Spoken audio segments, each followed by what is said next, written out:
Let's go. Yo. I'm like an addict, do I gotta have it. I ain't even playing, got a really bad habit. If it moves, gotta grab it, fuse like a magnet. Lose, won't have it till I'm doomed in a casket. I ain't playing, got a weird mind. If you work 8 hours, I'ma work 9. If the shit tastes sour, you should taste mine. I'ma stay in power for a long time. Get up, nah, I ain't a quitter. Toss me the ball, I'm a really big hitter. Big picture, I'm a straight killer. Rising the song to the highest bidder. Got juice, got gas, I'ma move fast. New shoes, new tracks, like who's that? I'm new, come back, better than last. Yeah, it's a new me, never gonna look back. Never gonna look back. Cause damn, I was built to last. You move slow and I move fast, and that's facts. Only I can make a change. Slowly take a step today. I will never be the same. Cause that's what it takes.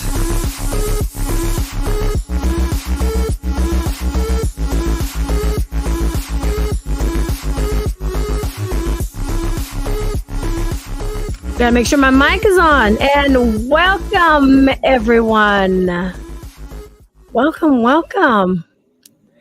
So we have a very special guest tonight.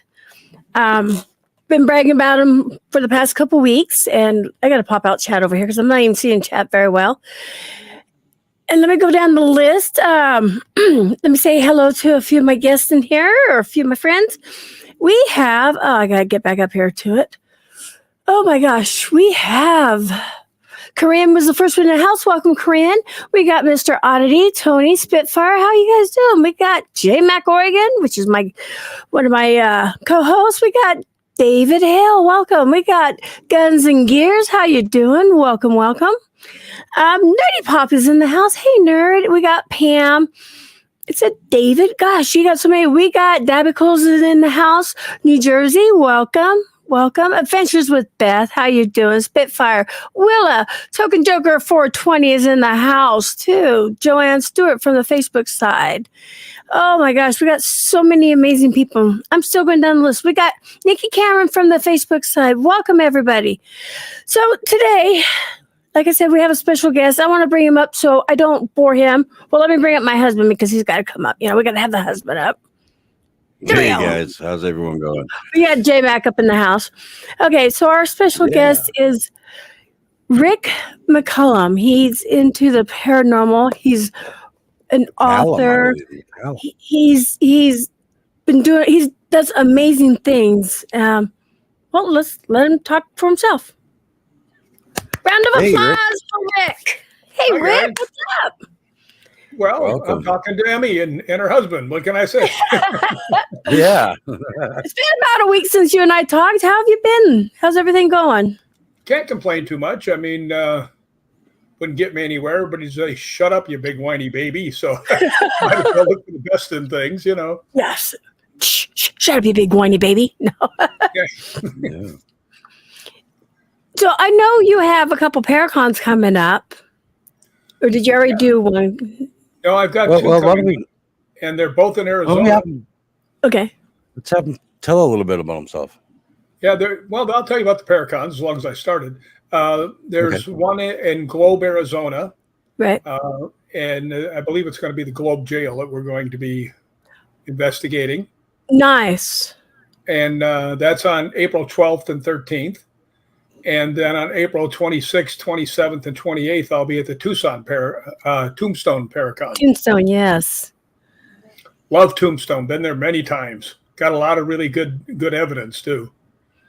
I can't wait. I actually going to be there, and I didn't realize.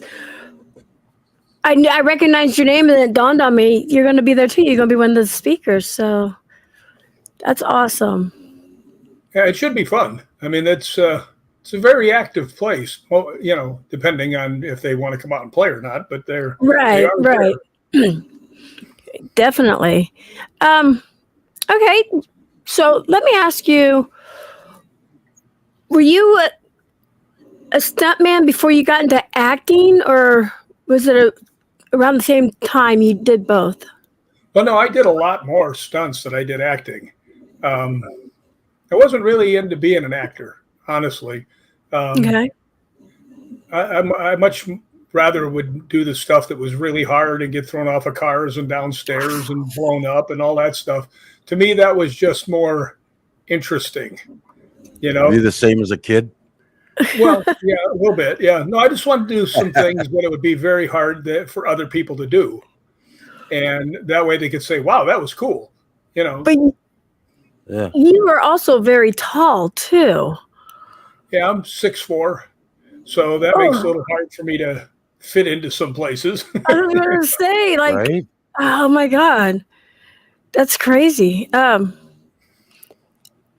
Who's a famous A person you stuntman. stuntman for? Who was the? Well, I've actually been doubled for quite a few people. My best friend is Kane Hodder, the guy who plays Jason in Friday the 13th. That's cool. I've doubled for him many times. Ari Wow. Mihailov, who played Leatherface, I've doubled for him. Now, Both of them, by the way, are in my ghost hunting group, the Hollywood Ghost Hunters. What?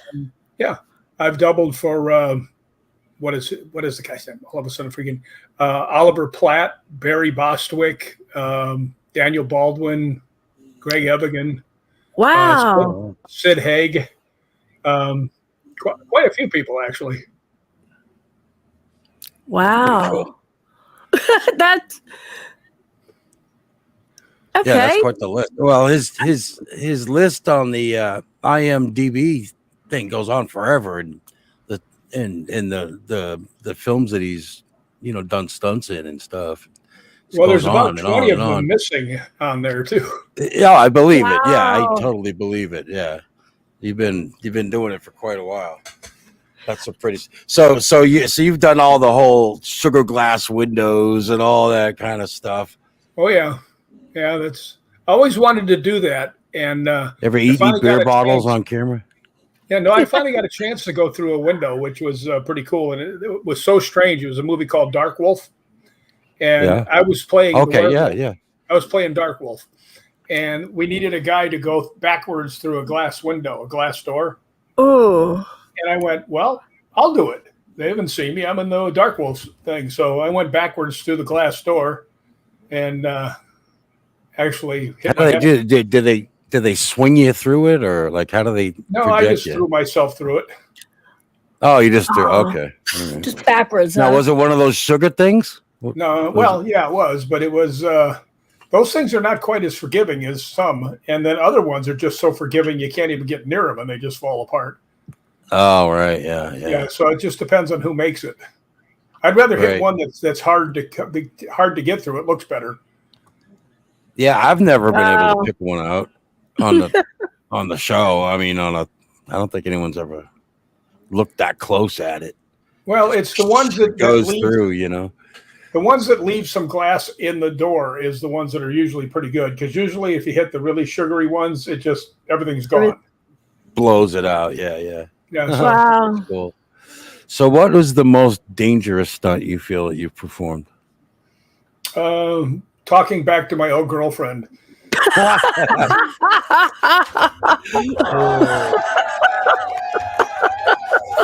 Yeah, that'll get Touche. you.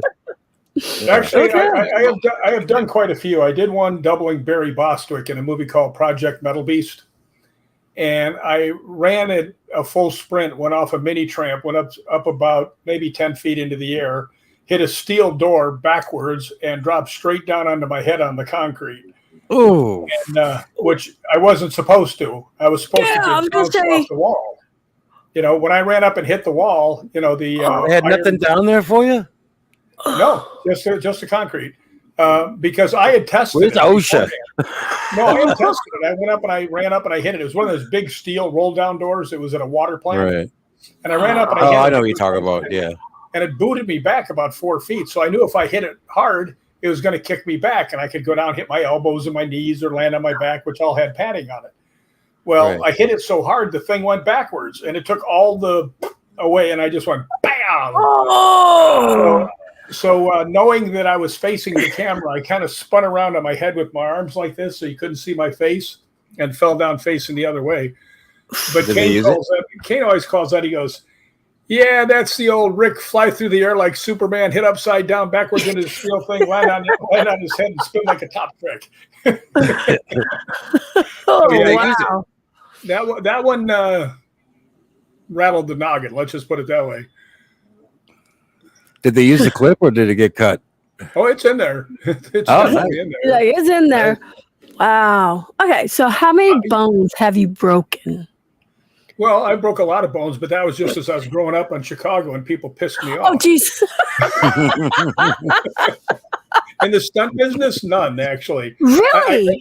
I think I may have busted a couple ribs though on a show we did in North Carolina.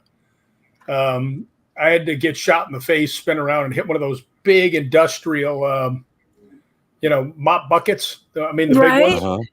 And what they wanted was for me to hit it and all the water to fly out. And when I did it the first time, I hit it and it didn't fly over. I just hit it. Oh. So I got up and I asked him, I said, I want to do it again. That wasn't any good. So I did it again. I got my arm in there and flipped it over. But when I flipped it over, I landed on the steel deck right on my ribs. Just went, Oh. Yeah, that hurt. That stung for a couple of months. I'm like feeling this pain every time you say that. I'm just like, oh. Well, when I get up in the night, to go to the bathroom, it sounds like I'm walking on Rice Krispies. Yeah, I believe that. Burglary is out for me. That's not going to be a profession. So, Naked Gun 33 1/3, I think is what it was. Yeah. So, what did you do in there? I played one of the bodyguards for The Godfather in the train station. And the person that I had to walk by, he had the baby carriage and the lady. It was they were replaying the Godfather scene with the baby going down the thing, right? And I was the bodyguard that was walking next to the baby and OJ. Okay. So that was, and then I did a stunt in it, but it's not in the movie because they couldn't sync it up because I was supposed to go backwards up the stairs. I can't roll upstairs. I don't know anybody that does. Right? Yeah, how do you do that? But then they decided, okay, here's what we'll do. You roll this way and we'll have the people walk backwards. So there's so many people there. They couldn't coordinate the whole thing. So that's not in there. But I tried. It seems like if they put those hip things on you where you could spin and they green screened it or something, you could spin up the steps, I suppose. Yeah, it was interesting. I suppose it depends on the budget, right? Yeah. Naked Gun had the budget to do pretty much that had a big budget. Yeah. So, okay. Cool. Now I got a question. So you've done, doubles and stuff like that. Movies. You also wrote a book, Ghosts Believe in Me. Now, I actually wrote 2 books. But I got one. Okay. He wrote 2, but I got one. So what got you into the paranormal? And how old were you when you first started about the paranormal? I was 13. Wow. Yeah, and it was I was kind of dragged into it. My grandfather died in a gun cleaning accident, if you get my drift. And we lived in Chicago, and my mother didn't have very much money. And he wanted to be buried in Paducah, Kentucky. So we put him on a train, and we went down to Paducah. And because it all happened so fast, we didn't have time to plan anything. We didn't have a place to stay, anything. Right. So when we got to the funeral parlor, when they took the thing there, we turned around and we started walking because it was near downtown, trying to find a hotel. And the first place we saw looked like it could have been from, Friday the 13th. It was one of those old brownstones with the flickering light outside. Right. Real creepy looking. But we walked in there and my mother said, do you have any rooms? He goes, well, we've got one left. And she says, well, how much is it? Because like I said, we didn't have much money. And it was pretty cheap. And it was probably overpriced. Cheaply overpriced. So we said, we'll take it. And then he goes, I have to warn you, though, it's haunted. Now, I wasn't very close to my grandfather. Matter of fact, I hardly even knew him. And as soon as they said to 13-year-old little Ricky that the place was haunted, I was like, yeah, baby. I was like, yeah, you got into golden ticket to Disneyland. Yes. So we go upstairs, and the place is set up like a rectangle. It looks like a volleyball court. It's a wooden floor. It's a big rectangle. Okay. And on each side of the room, about 20-foot room, are rolling beds, right? So we'd had a pretty long day. So my mother jumps in hers on that side. I jump on mine, and we fall asleep. And it wasn't too long to hear my mother scream, right? So I sit up in bed, with the whole protective thing I'm going to do, right? I sit up in bed, and I look at her bed is going, pretty quickly across the floor towards me. And I'm like, what the heck? And then I realize my bed is going towards her. And they both smashed together in the middle of the room. Like a poltergeist thing? Looked at each other. And then my mother goes, I think the guy downstairs is right. Right? Is right. It was right there when I got hooked on the paranormal. Wow. Now, how frightened were you? I mean, was it the fear of death in you or what? No, I'm actually kind of hard to scare. And I'm not saying that as a macho way. It's just. But as a young boy. Well, even now. I mean, if I'm willing to go off, I did a stunt for a movie called Dark Wolf, where I went off a car going 20 miles an hour, head first into steel barrels. So, what's the matter with you? There's something wrong with you, man. You got mad at me for running in that ring with a bull. Look what he's doing. I know. Yeah, that one rang my bell pretty good. I bet. Yeah, I bet. You don't wear helmets or anything. It just happens. Well, I was actually answering the phone for a couple of weeks, and nobody was calling. So I was like, hello? It's just my head was ringing.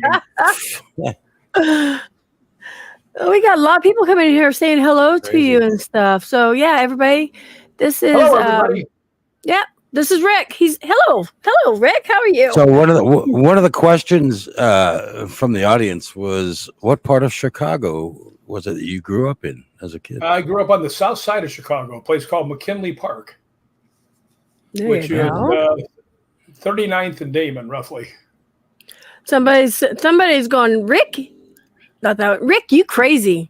Yeah, right? They haven't met crazy. I've never heard that before. I bet that's the first thing in your, when you get interviewed, you have to be crazy to do this, right? No, actually, it's just the opposite.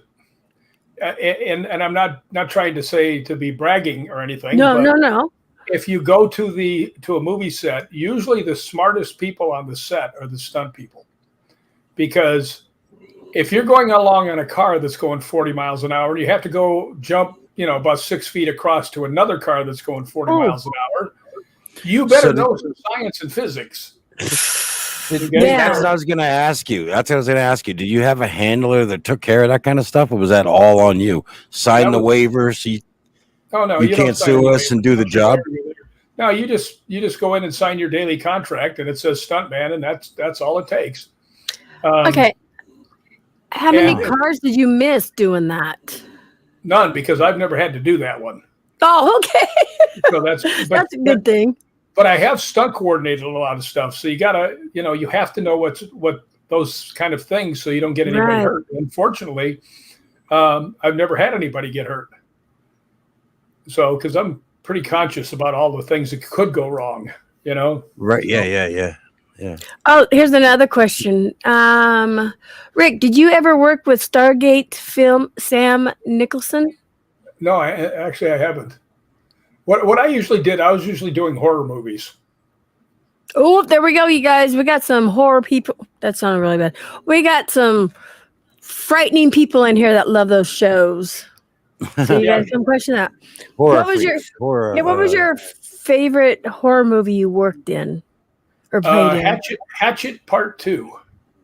Why is that?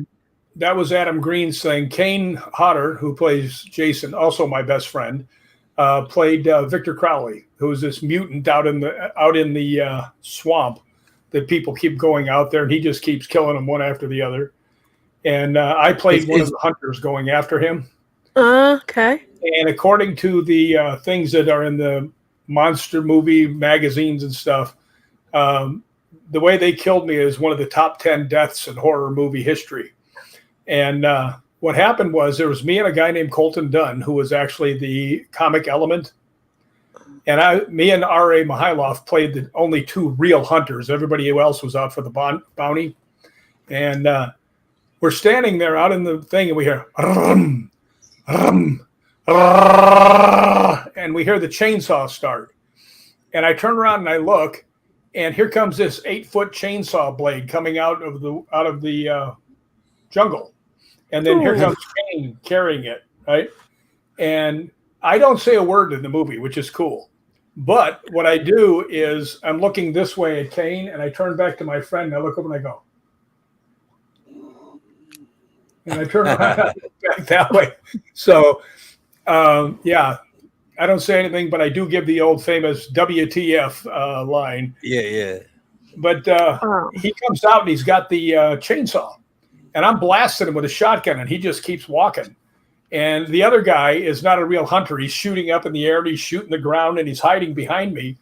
And Kane comes out with the chainsaw, and he sticks it between our legs and lifts us off the ground and saws us both in half.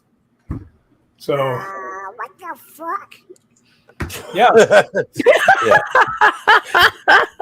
Yeah. Somebody put on there. Saws us both in half. There's a thing on here. Somebody said, I think there is a Hatchet 3. There is a Hatchet 3, and there's also the 4th one called Victor Crowley. Oh, okay. There is a Hatchet 3, yeah. Now you did some work in that too, but I guess you were uncredited, unfortunately. Actually, I was in all 4 of them because there were times. There's a 4th one. I was in all 4 of them because I was actually the assistant stunt coordinator in most of them, and I also doubled Kane in several places. See, now the only reason I doubled Kane is a very good stunt man, right? He doesn't need somebody to double him. He can do anything I can do, if not better. And he was actually playing also a part as Victor's father too. So sometimes he would have to be off with another unit filming the father stuff, and I would do the stunt because I could put the Victor Crowley costume on and nobody could tell. So wow. Many times that I doubled him in the movie. Is it Jason that was burned? He has some. He's like actually, you should, if you want, people out there, listen to me because this is important. If you ever want to see hold on, Jay, let him talk. I just want to make sure. Okay, yeah. Go ahead. Yeah, if you want to see something that'll probably really affect you, that is the best documentary I've ever seen. It's the documentary about what happened to Kane, and it's called To Hell and Back. And it is awesome. I mean, Kane's Leatherface. No, Kane is Jason. Is Jason. All right. I met him. He's the same bad guy. He's Victor Crowley also from all the Hatchet movies. In the early 90s, I'd met him, and he autographed a mask for me in Massachusetts. And yeah. So anyway, I broke up with a girlfriend, and she kept not me, obviously. She kept the damn thing because my name's Jason. So my real name's Jason. So I had met him at this Halloween thing. It was like it was a haunted house deal and this and that. They had a couple people in there. They had the guy Leatherface, and then they had Kane in there from Friday the 13th. And I'd met him. But anyway, he had autographed my Sting. It was really cool. But yeah, I just I forgot his name because of all these years, But now you know. Yeah, that's right. But I do remember. I remember that he had been, he had an accident of some sort. Oh, he got burned very, very badly. Yeah, and he spent months in the hospital where the doctor wasn't really helping him much. Hey, listen, Queen, welcome. I hate to describe it that way, but or the guy that way, but that was the one thing that stood out. I'm like, let's make sure, because there was a few people that played the gentleman Jason from Friday the 13th. There was a few actors, but I had met him. I think he was the original. Well, Kane's the only one who played it more than once. But was he the original too, right? No, he wasn't the original. No. He picked up in part 7. He did 7, 8, 9, and X. Okay. So, but it was definitely, he'd already done it in the 90s, right? Yeah. And he's the one, yeah. It was definitely him. It was definitely him. Yeah, we agree on that. Okay, so let's get back to the paranormal. Because Yay! Yay for paranormal. Yay. Round of applause because we all love the paranormal. Well, majority of the people in here love the paranormal, and people who don't go out and investigate still love to watch us go out and investigate. So you said at the age of 13 is when you had your experience, right? Yeah. And after that, what else had happened to you? I mean, do you have gifts or something? Like besides being like an empath and Well, I am very empathic just because I'm always trying to help people and get in the way when someone's trying to hurt them. And, I've always been that way. But yeah, it's funny, but people who have ghost hunted with me will tell you, I mean, like the people from Scottish Paranormal, they'll tell you this, they'll just go, dude, I've never seen anybody get action as much as you do. And I said, can I tell you, they like me. I was going to say, so you're a ghost magnet.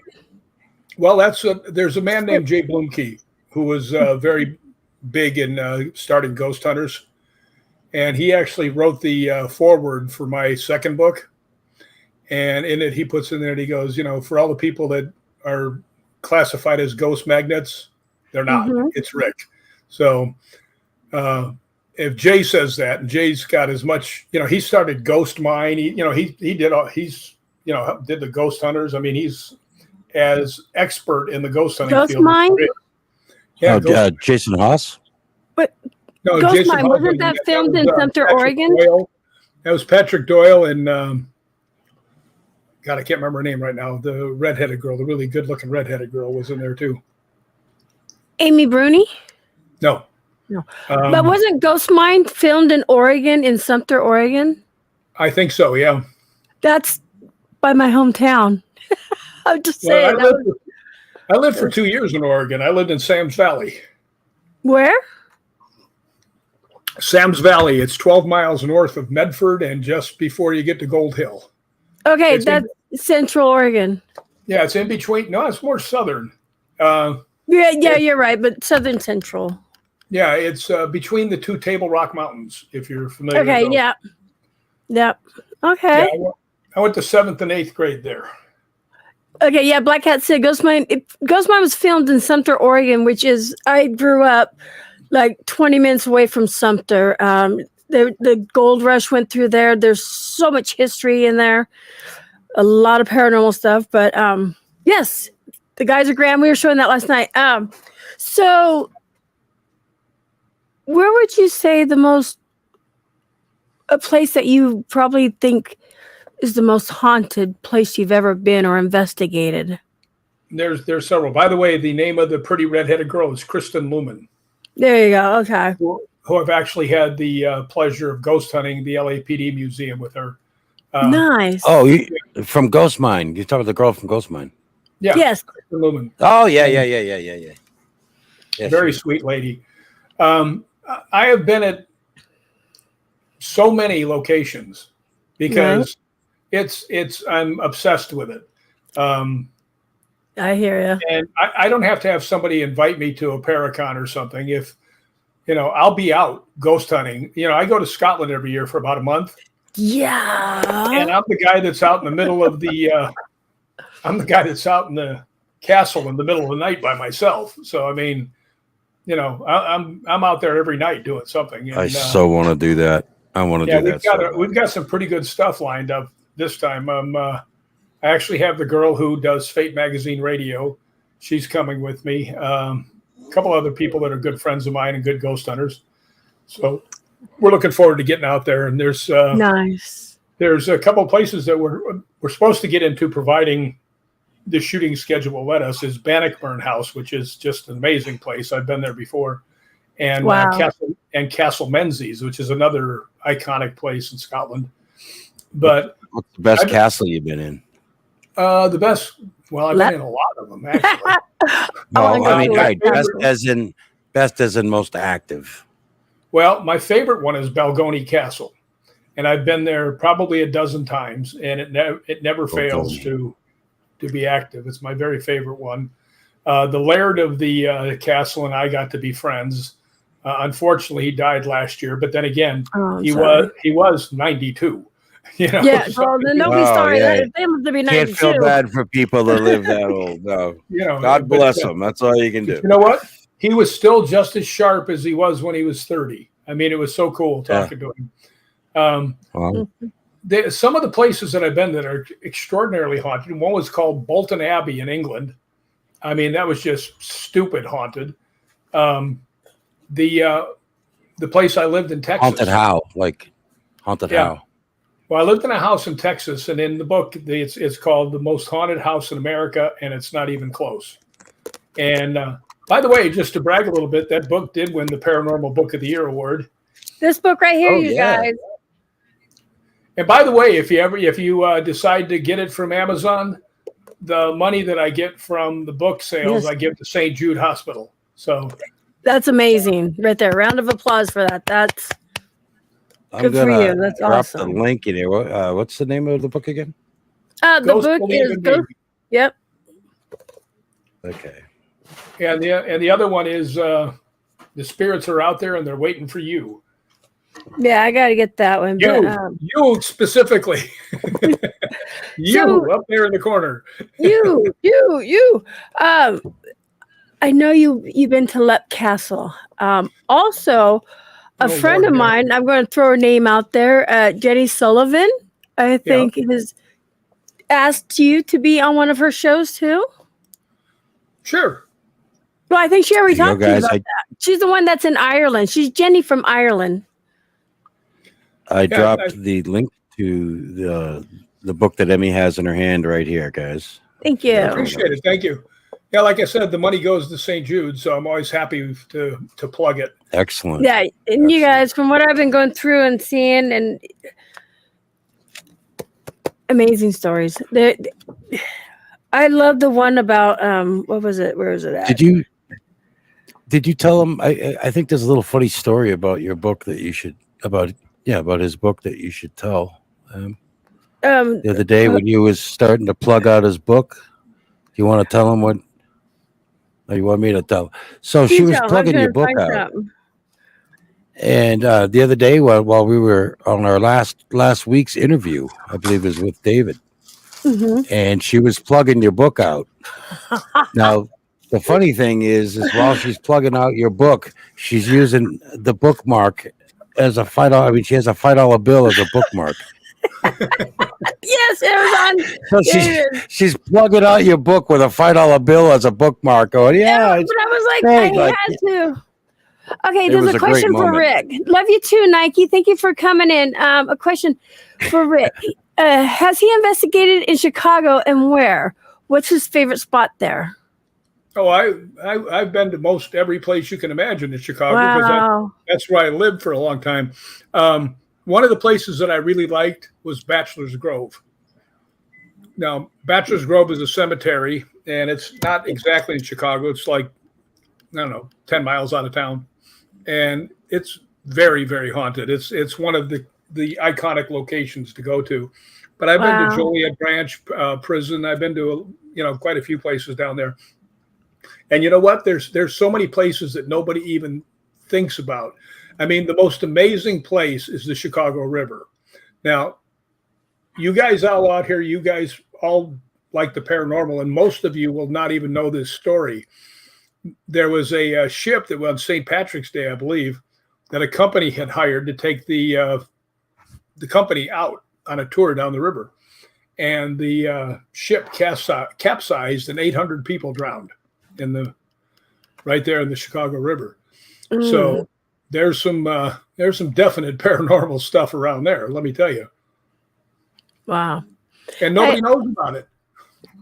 I was going to say, my husband was just mentioning to me, if he comes back up, we do the Wee Woo show on Wednesdays, okay? And I think you and I talked about this. I told you the monies we get because we got monetized channel, and we give the money back to, like, whether it's a $25 gift card to Amazon or, Starbucks. I think tomorrow we're going to throw in one of your books for the Wee Woo. So yeah, so anybody who's going to be there tomorrow, the Wheel of Death. I was thinking one of the members in this audience watching the show tonight. No, they can come to the Wheel show.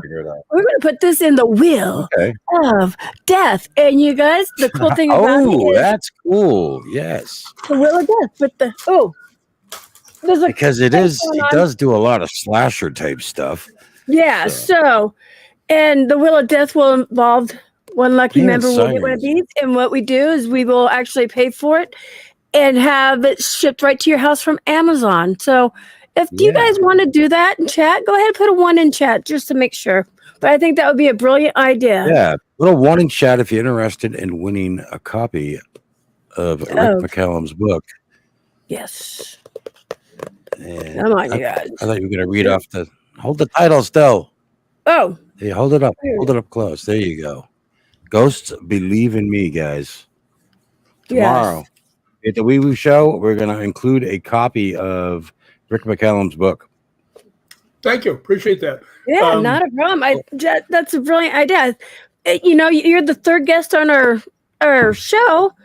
And, you know, we want to try to spruce up the show every week we get somebody new. And with this, I think that would be really fun. And then so you guys, we'll drop his link tomorrow too and today on how you can get this book. But we will give one lucky winner a book tomorrow. I think it'll be fun. They will like it, I guarantee you.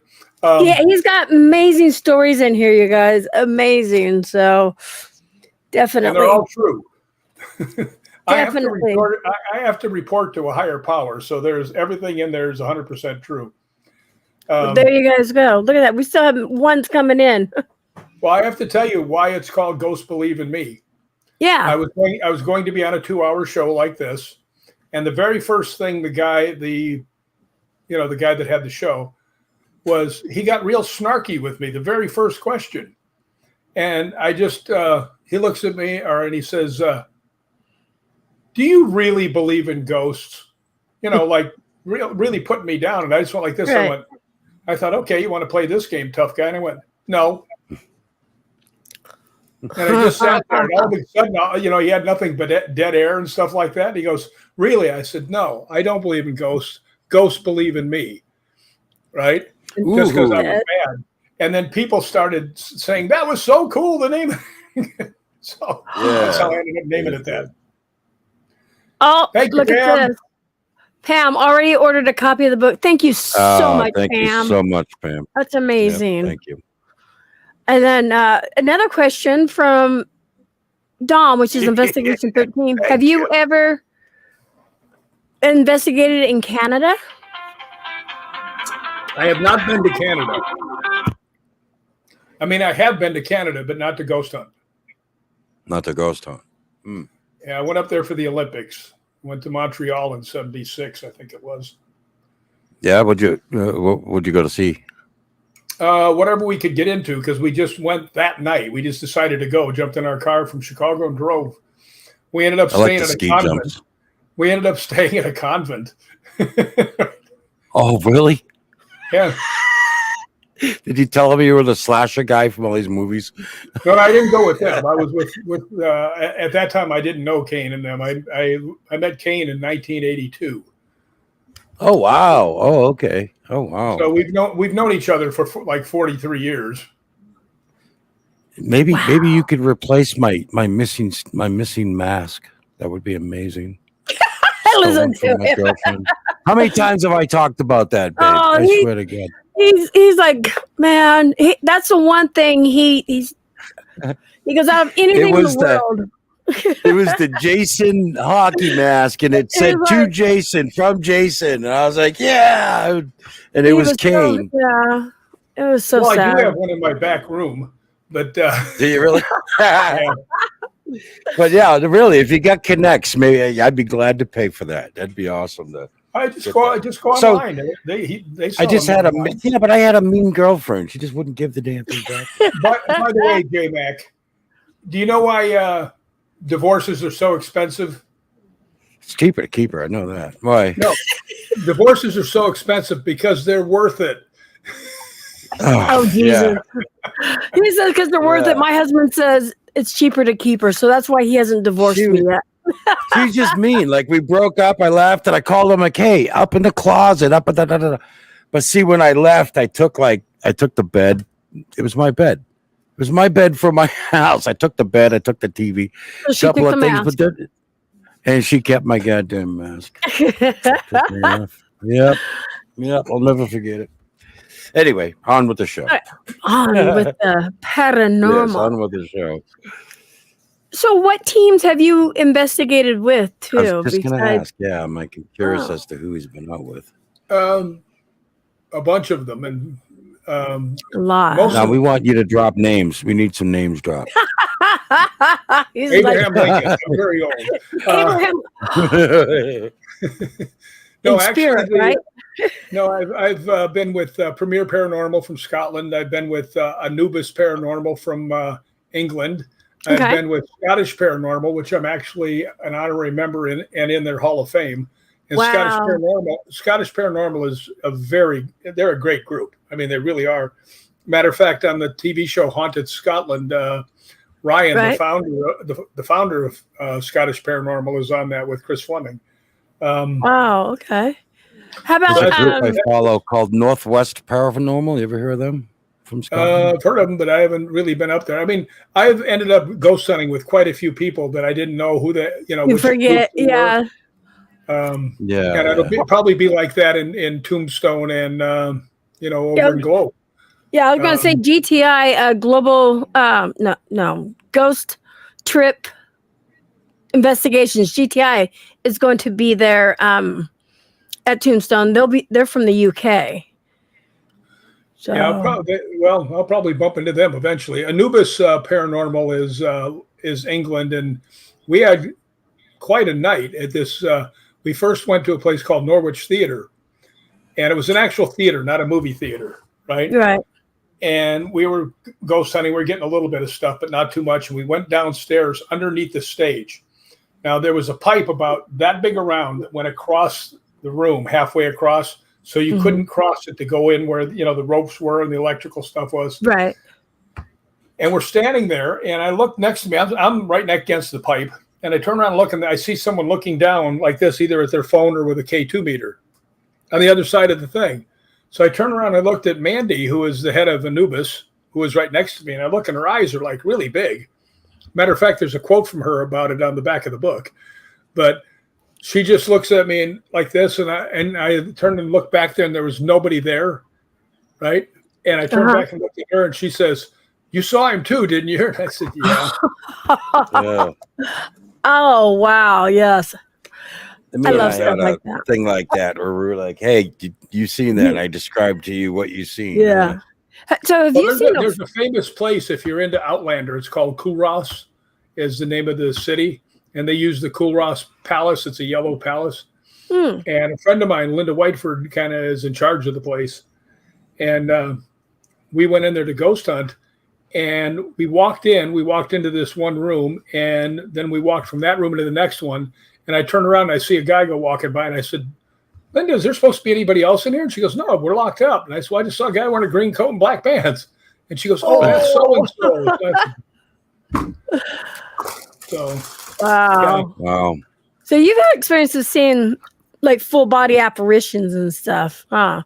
I have seen several actually. Yeah, and I was just thinking of another. I have ghost hunted with San Diego ghost hunters. A lot of people out here. Scars, which is a good one, Middle California, which Kathy Gwynn and Mikey Thompson, friends of mine. Matter of fact, Kathy and Mikey will be in Tombstone. So yeah, I've actually people I'm going to meet you guys. Yeah, come on out and meet us, boy. It's going to be fun. I'm going to hang out with you, Rick. Well, bring it. So hey, you were saying San Diego.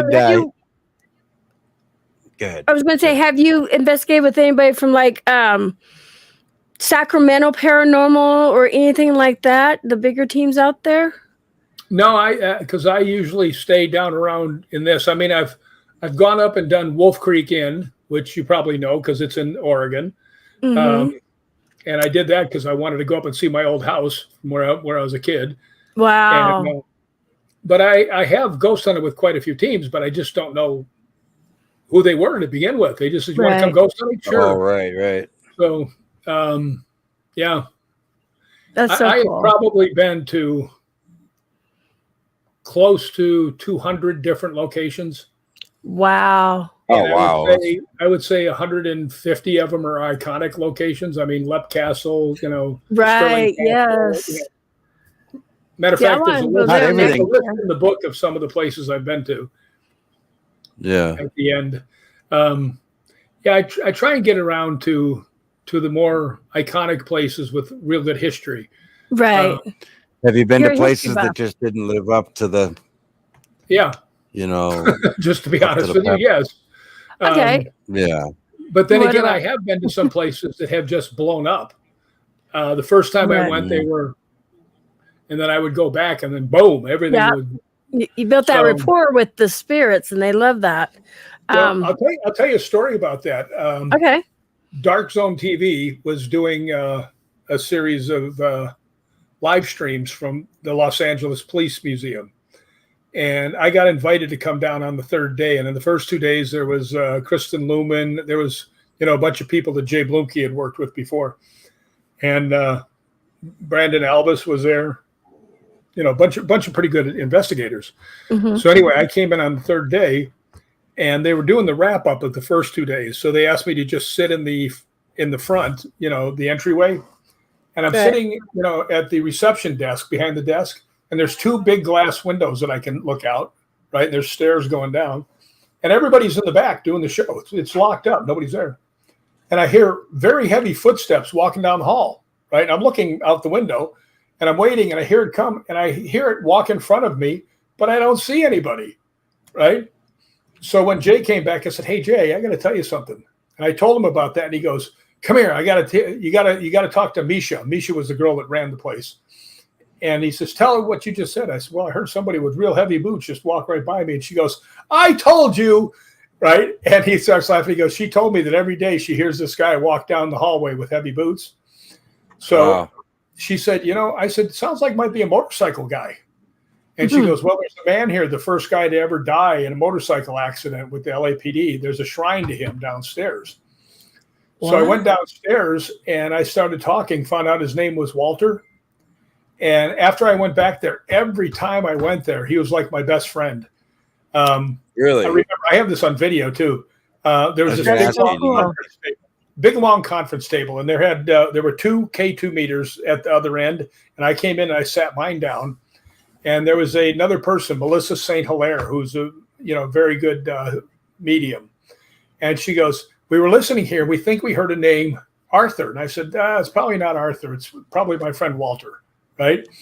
And she goes, "Really?" And I went like this. I said, "Hey, Walter, it's Rick. Are you here?" And all 3 of the K2 meters went 5 lights at the same time. And they're all going, "Holy Oh, no way." Yeah. So. Right on. Yeah. So me and Walter are buddies. That's so cool. Yeah. I was going to ask, did you ever go to, I had been invited to go to Bobby Mackey's, but I ended up not going. But that's one of the places where there's a big hype about it. But I feel when I go, it's more of me trying to debunk things now, because I want to know if the spirits will really talk to me. That's one reason why I don't hate, that's a big word. I don't like knowing the history of a place before I go into it, because I know the spirits will tell you the history and the story. But well, I agree with that. Whenever I go someplace, I tell them, "Tell me which rooms are active, but don't tell me who's there or anything else." Right. Right. So I've found that a lot of times the room that they think are active are not. And the other ones, just light up when you go in them. So right. You just never know. But one of the weirdest things I've ever seen, and this happened with Cat Hobson. Now, Cat Hobson had been up to Old Paulding Jail. Everything okay? Yep. He threw this at me. Well, stop that, J-Mac. Yeah, he's throwing stuff at me. Bully. But we were at Old Paulding Jail in Ohio. And Cat Hobson had been there before, right? And she seemed to have a good rapport with the ghosts. And I got this stupid idea, and I just said, why don't we call Kat and see if they will respond on the K2 meter to her what she says, right? Right. So we got them on the phone, and they were responding to everything she said. It was the weirdest thing, right? That you can actually call a ghost on the phone. Yeah. What? Yeah. Call the ghost on the phone. Yeah, absolutely true. Hey, how about this? What do you like to? I gotta get a drink. And this is all in the book, huh? Yeah. Well, that one, I don't know if that's in the book or not. Might be in the second book. Do you like to? Now, see, when I investigate or when I go to places, I really do like prisons. You know, the older prisons, hospitals, and asylums, because I feel there's just so much history there, and the spirits want to tell you so much. What places do you like to go to? Now, I haven't gone to any castles yet, so I said the castles, yeah. So. Castles are my favorite, but I have been to Waverly. I have been to Old South Mansfield. Okay, I've been to Old South Pittsburgh. I've been there twice. The owner, Ronnie D, is a friend of mine. Nice. Yeah, I've been there twice. You know, places like that. I mean, but I do like the castles. Matter of fact, at Mansfield Reformatory, we were doing a movie for 2 weeks, me and Kane and R.A., and it was a horror movie. And the guy that ran the Halloween haunted house, he was one of the producers, and he made the mistake of telling me and Kane where they keep the Halloween stuff. So we went downstairs and we got the Angus Scrim looking, you know, mannequin, and we brought it up. Yeah. And just as you walk in, I don't know if you guys have been to Mansfield, when you go through the waiting room, you have to walk through this one little hallway and then into the cell blocks. Well, we took the mannequin and we put it in one of the rooms, right, as you would go by. And Kane goes, yeah, let's set it right here where they can see it. I said, no, put it back where it's a shadow and they have to look in, right? So we put it in there. And we started walking away, right? And we got maybe 20 yards away going back to the waiting area. Mm-hmm. And Kane looks at me. This is in the book. Kane looks at me and goes, you think anybody will see it? And then right there, we heard the perfect female movie screen of all time. It was like, oh, wow. Nice. I'm going to guess yes, that somebody's going to see it. So. Nice. So he likes ghost hunting too, then, huh? Yeah. Oh yeah. Or spirit hunting, or Kane. Yeah. See, I don't even like the ghost hunting sound. There are no ghost guns. You know, nobody goes hunting for them. And if you go in there with a hunting attitude, spirit investigations. You know, it's simple. It's just like Friends, right? Ghosts. You know, ghosts will notice you from your vibe. And as there's an old saying, your vibe will bring your tribe. It's the same thing. I've heard that. Right. You know, it's the same thing with ghosts. If you go in there with a bad attitude, I'm a tough guy, you're not going to get jack shit, right? But or you're going to get one to be an asshole to you. Yeah. I mean, if you go in there and you talk nicely to them and stuff like that, if they're in the mood to talk to you, they'll talk to you. Although I have had one of them swear at me, which was... I've had that happen. So, okay, so you know stories about Old South. I got some really good evidence from there one time. And I was communicating with a little boy named Adam. Did you ever hear about Adam there? I have heard about it. 8-year-old. He died like of a cardiac arrest because he got bit by baby rattler snakes. But I wonder if I should show him the evidence I got. He can vouch for it then. Okay, we'll do that. Just a moment. Why not? Why not? Yes. I mean, it's cool that you've been to that place and, you know, let me see. Well, I was in it before they did the upgrades, too. Really? Okay. Yeah, I was there quite a while ago. Me and Kane and a couple other guys were with us. I was there about 2 years ago. Where is it at? I got here. Just gives me. Here we go. I got to open it up. When the cold went away, the candle went out, and there was no one in the house, just me. It's Well, Jeff, pretty interesting, Jeff. Jeff, obviously there was somebody else in the house. Just not living. And he was just saying hi to you. Okay, let me share the screen. Let's see. Yeah, give me your input on what you think of this. I will.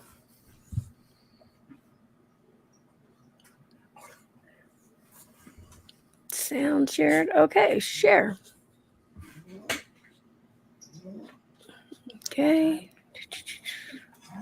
I don't see anything. Aha. Oops, right there. Okay, let me play.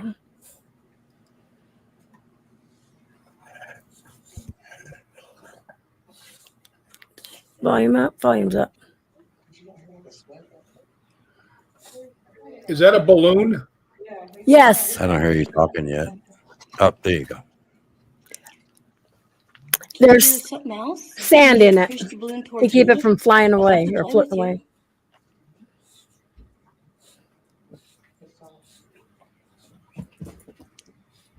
If you push it to me, I'll push it back. I have 5 kids of my own. I love playing with little children.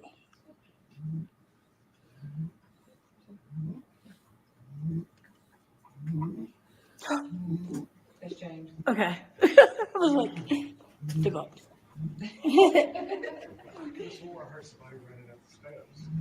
Honey, mute your mics so the You want dogs to don't follow us snore. around while we do a walkthrough? Would love to have you come and be our company.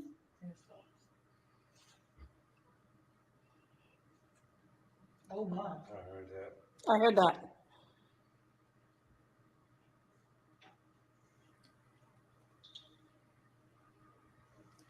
Oh my God. Look at that. Good job. Oh. Can you push it towards me a little bit? Please? I'll push it back, I promise. People, there is actually no wind coming through here at all. Nothing.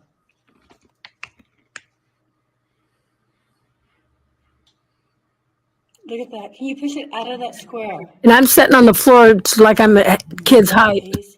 That would be amazing. Oh, look at that. You almost got it. Push it over that line if you could. Oh! Do it again. Can you push it over that line? You almost got it. Come on. There's like something that way and this way. Don't be afraid. I'm sorry. I get excited. Spider webs out of nowhere. Yeah, that's. I was just standing here, like, and it just got like something, like cobwebs right up there. If it feels like spider webs, you just got touched. Can you push it again a little harder? Push it over that line. I would love to see that. Oh my God, come on. There you go. There you go. Look at that. Push it over the line, please. Come on. Oh, you almost got it. Come on, look at you. You can do that. Oh my God. Adam's pushing over the line, you guys. Come on. Do it. Push it harder. That's so amazing. You have so much energy. Please push it. Push it a little harder. You can do it. Just push it over the line. That's all I'm asking. That would be so cool. Come on. Oh, look at that. Come on. You could do it, Adam. Oh my God.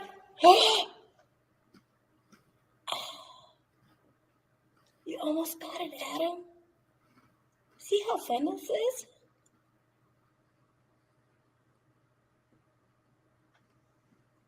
You know what's going to happen? We're going to walk away and Adam's going to push it across the floor. You're like, here. You want the ball? Take it. I'm back. We're going to move on, Adam, but thank you. I'll come back and talk with you. Unless you want to move it over the line right now. I know, I'll be like sitting here all night. I'll be like, hey, Adam. Push it again, please. Please. You see how it moves and then just like stops? he's like playing and he holds it. He loves playing on the balloons. I'm telling you. I always leave him a balloon here. If it's dead or alive, he still has a balloon there. Nice. Okay, well, Adam, I want to thank you for showing us what you. Oops, I dropped my bite. So I had a little boy that kept going in one time, and I had a tool that kept going on. Well, I made my nails, so I was like, whoever went to the hospital with me, let's go, we're going back today. So I come down here, and I'm like, so who was the kid that was at home with me? I said, can you tell me what your name is? And you hear Adam. I said, and at this time, it's just, I haven't listened to the recording yet. And I said, you're not supposed to go home with anybody. You're just supposed to stay here. You know that. And you hear, yeah. I said, so be sure that you don't go back home with me. The lady talking, that's Heather, which she is one of the tour guides there. She was telling the story. You hear over the recording, but it won't. And then it starts moving again on me. Okay, buddy. That's so cool. Thank you, Adam. I appreciate that. I think I turn around, I get a little bit of him. Yeah. That was awesome. You almost got it. Come on, Adam.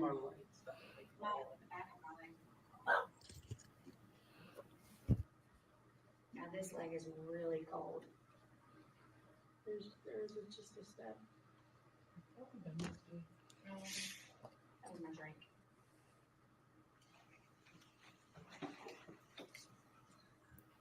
That's interesting. Yeah, what do you think? I got a dog barking now. Let me close this. Yeah, up. and there's sand in that. So holding it there, it's pretty cool. Next time I'm going to bring a tea light. That way, because people are trying to say, oh, maybe a breeze was coming through. Well, if a breeze was coming through, you got your wall. It would probably go like this, but this is coming from behind the wall, moving towards me. Nobody was walking. And another point in my film or my video, I ask them to stop. So as it's coming up, it stops and doesn't rock. So, well, what I would do if you're going to do that again, and that's pretty cool. And I'm not saying there's anything wrong with it, but because there's so many naysayers, if you just take a couple pieces of Kleenex and tape them to the wall on each side, you'll be able to see if there's a wind. Yeah, I was going to do the tea lights and stuff, but I guess I can go better with the. Yeah, I was going to do tea lights because if any wind was coming through, they would see it. I got to let my dog in. Hold on. Come on. All right, J-Mac, you're up. Yeah, she threw it at me. I know. Well, because I know a lot of people want to debunk that, and I'm like, go ahead, But I had witnesses there, but that was, with the sand in it and stuff like that, and I think that was pretty cool from Old South. Yeah, Old South was. We had some really cool stuff happen at Old South. Yeah.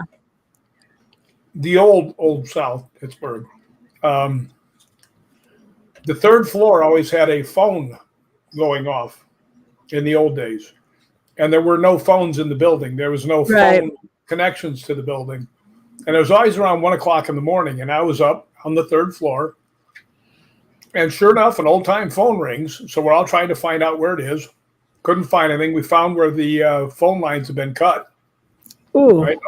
No phones, but as we're starting to walk away, I said out loud, okay, that was pretty cool, but you're going to have to do something more dramatic than that to get my attention.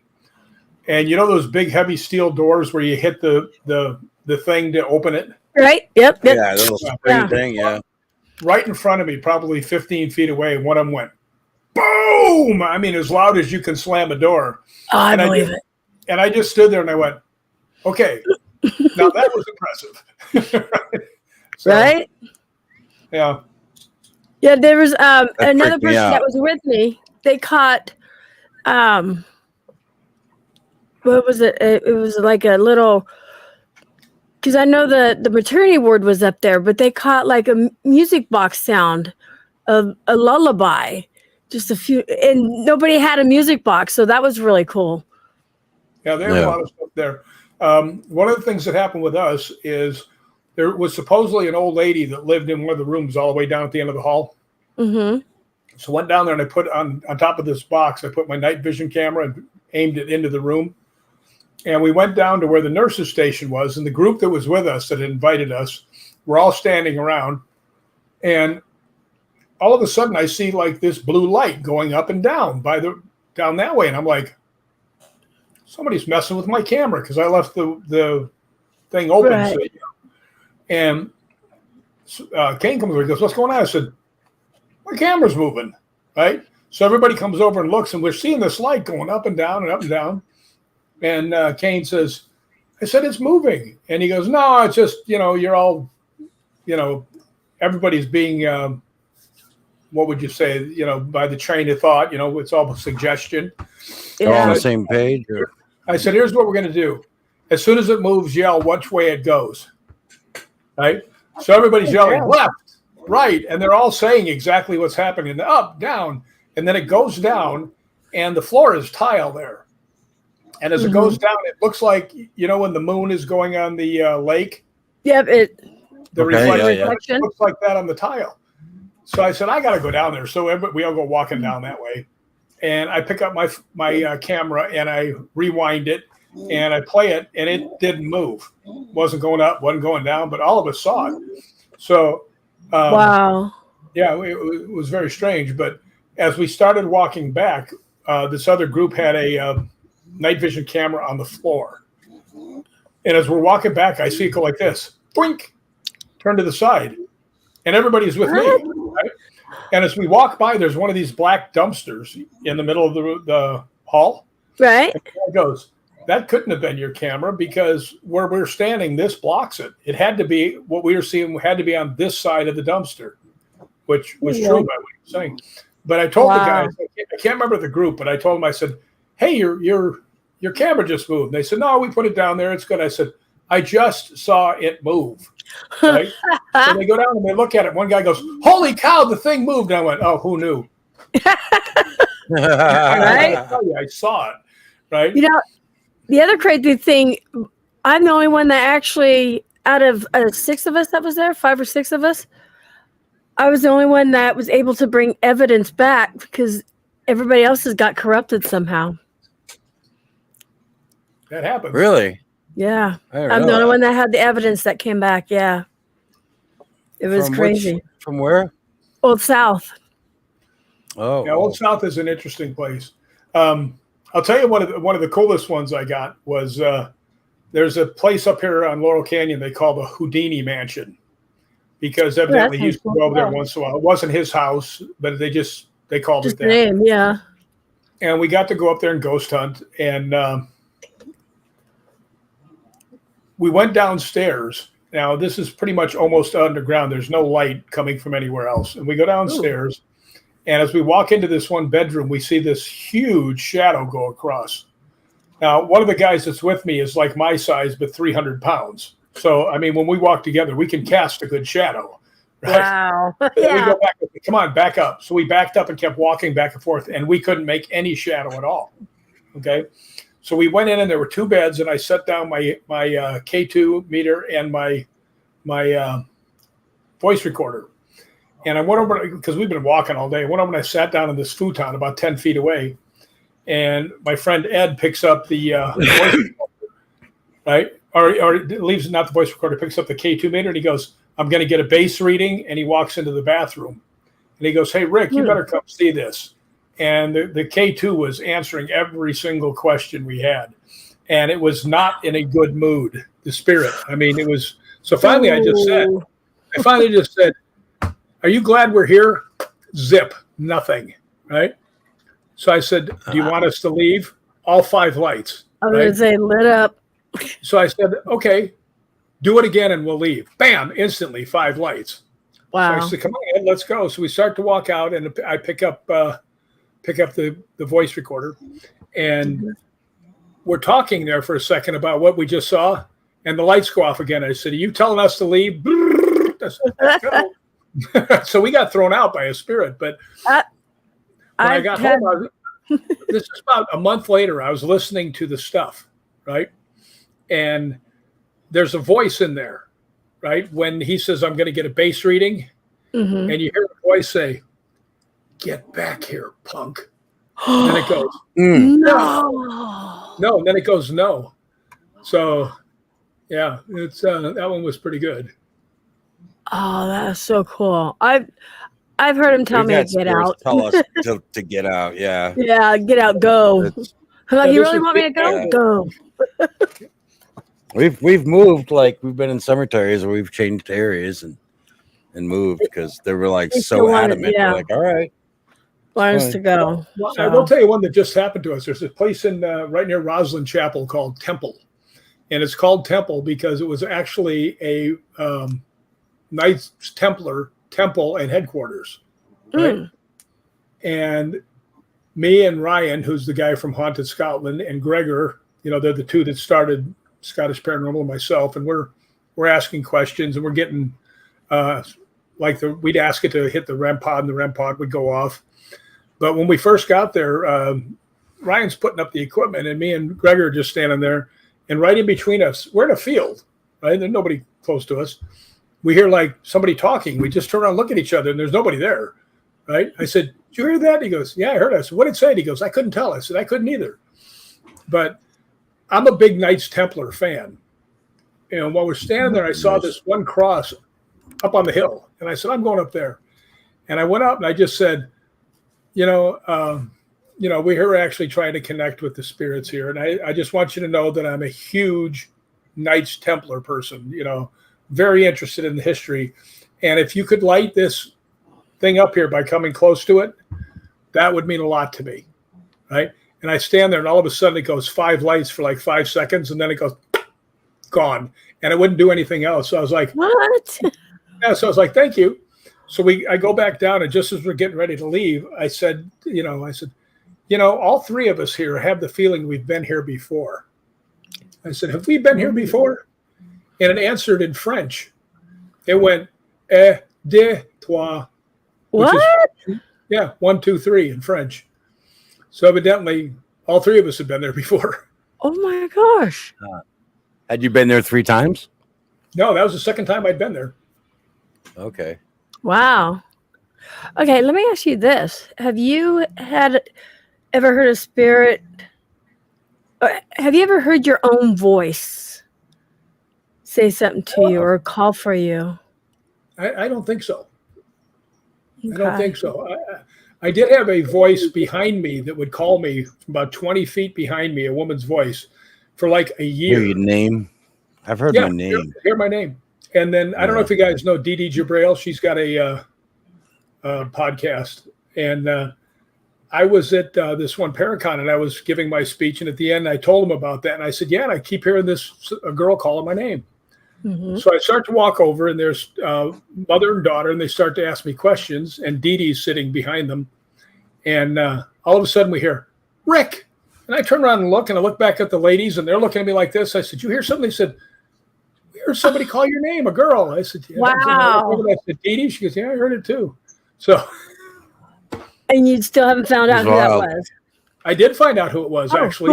Who was it? From 2 different people. There's a medium with Scottish Paranormal named Lee Dunn, who's phenomenal. And the reason I like Lee Dunn, we went to Torwood, the Torwood toll booth at Culross, which is supposed to be as haunted as anything. Oh, okay.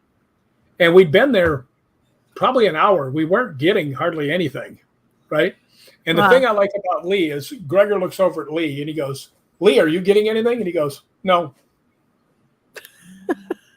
Now that's the kind of psychic I want. Yeah, I don't want the one that I feel something manifesting in the corner. Yeah, I hear you on that. Yeah, I agree with you on that 100%. Well, right then when he said that, I said, okay, I like him. This guy's for real, right?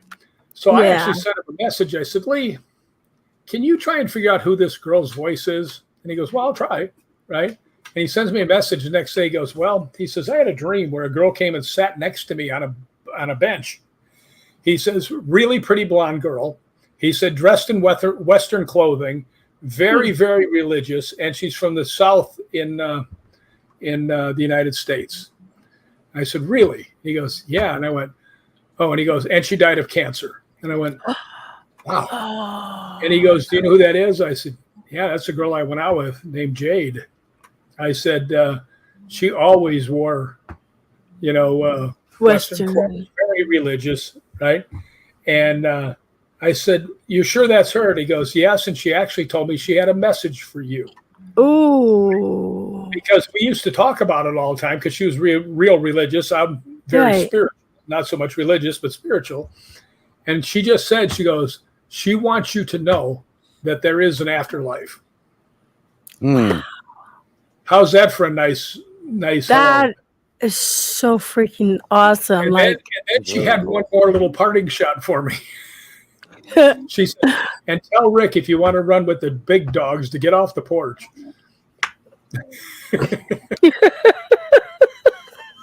So you knew that was definitely her then when that came through, huh? This other girl that's an amazing psychic. I mean, she's as good as anybody. Her name's Heather Besser. And I got referred to her by somebody from Coast to Coast AM. Right? Oh, okay. And she calls me up and she goes, I'm getting all kinds of stuff about you, right? And then finally she goes, yeah, there's this girl who passed away that you were close to. She died of cancer, and pretty blonde girl, and her name's Jenny. And I went, the only girl I can think of like that is Jade, right? And then I went, oh, crap. Jade was her model name. Her real name was Jeannie. So I was like, oh, so it's matched together. Oh, my God. So that was very cool. Heather Besser is like the major real deal when it comes to, wow. So, yeah, I've had so many phenomenal things happen to me, and they're in the book. Right. That it's hard to comprehend. Yeah, that's really cool. If that makes sense. I mean, I have a thing. I don't know if you guys ever saw it, but this ceiling right above me here caved in while I was underneath it. You told me that story. Yeah, tell them that story. This is amazing. Yes. Yeah, the water had started because it was raining really hard, and the ceiling split, and the water was pouring through. So I had all these big plastic things for clothes underneath it, trying to keep the girl from downstairs, getting flooded. And I walked in there, and I had the camera going, and I walked underneath it. And you can see the water pouring out, and you hear whoosh, it all splashing and the thing down there. I don't mean to laugh. I said, this thing's going to collapse. There's just, it's just going to. It's going to collapse. And I turned my back, and you can see with the camera. Now, I use my camera a lot for ghost hunting, and I always do the same thing. When I'm done filming, I hold it, turn it off, right? Well, I turn away from it, and all of a sudden you see the camera and everything else go like, whoa, forward, right? Like something shoved me into the upper back, right, towards the ground. And then you hear, boom! And I turn around, and there's an 8-foot long, 4-foot wide hole in the ceiling where it all crashed. And I mean, it missed me by about maybe that far. So I'm positive something pushed me. It wasn't the wind from the force of it coming down or anything? No. Wow. No, it was something. One of my guardians was paying attention. Matter of fact, I think the title of my next book is my guardian angel just called for backup. Wow. I noticed I got 5 memberships I can gift in here. So since we've had these amazing people in here, I'm going to go ahead and throw out 5 memberships in chat. Are we ready? 1, 2, 3, let's go. We'll see who gets those memberships.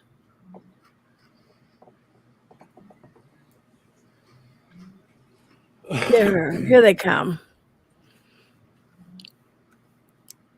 Yeah, see, you're bringing good luck for everyone. Davicles. Davicles got a membership. Frank got a membership. Nerd Pop. Ashley, my best friend. Gidgy. Awesome, you guys. Thank you so much. Yeah, see? Congratulations. Everybody's coming in, bring good luck. Yep. And it's on a Taco Tuesday. Ooh. It is Taco Maybe that's Tuesday. what's for dinner. So, how many times have you been to Tombstone? Because this will be my first time going there. I've been there I believe 3 times. And I want you to do something for me, though. Can you take your hand and put it up above you and go like this? Okay. When you go back and look at this, you're going to see a very large shadow go by in the background. Okay. Yeah. You see things back there? That's funny. Okay. Okay. I thought maybe it was your hand, but it's no. It was. You know where the picture is on the wall down there in the hallway? Yeah, it was like, but farther over this way. Yeah. Yeah, this way. Yeah. Oh, there is a shadow if you put that arm up. Yeah. But it's still not far enough because it was way over here by this other And thing over you here. don't. This is funny that you're saying this. Other people see stuff like that, and you didn't even know the history here. And we do have strange things that happen in this house. We've lived here 22 plus years, but yeah, I'll definitely go back and watch that. That's Well, it could be one of your arms. You could have had the other arm up because it was just yeah. Even see, but if you do that with the other arm, it blocks where you could have seen the shadow. right. Okay. Yeah, we'll definitely go back. Other people may have saw it in there. Yep, Jen. Okay, so I do have a haunted doll named Andy, and I can't find him. He's supposed to be in the front living room, and that doll is very mischievous. Like he'll dim our lights whatever room's he dims our lights. And I took him camping with us, and he was messing with the TV. And my husband's like, after I brought him in the house, my husband's like, "Oh no, you didn't. You didn't bring that doll, did you?" Remember that, hon? You know what? Did I put him in the tanning room, babe? Oh no. If you did, he's probably pissed off. Well, maybe because like there might have been a doll that was out here in my way or something. I don't know, like if it was one of the other ones, one of the good ones. Alexa off. No, Andy was supposed to be in the cabinet with the gemstones. Oh, in the cabinet? Was supposed to be, yeah. So Oh, I didn't take nothing out of the cabinet. How big is he? tiny. He's not very big. Oh. That's what I'm saying. I don't know where he went. He just like poofed, disappeared. So do you believe in haunted dolls, Rick? I'm not against the possibility of them, but I've never seen any proof of them being anything being haunted like that. Okay, or any type of haunted objects? Not so much. No? I mean, no, because if there's something that can be haunted, say you're a spirit, do you want to be in a doll or do you want to be a free spirit and do what you want?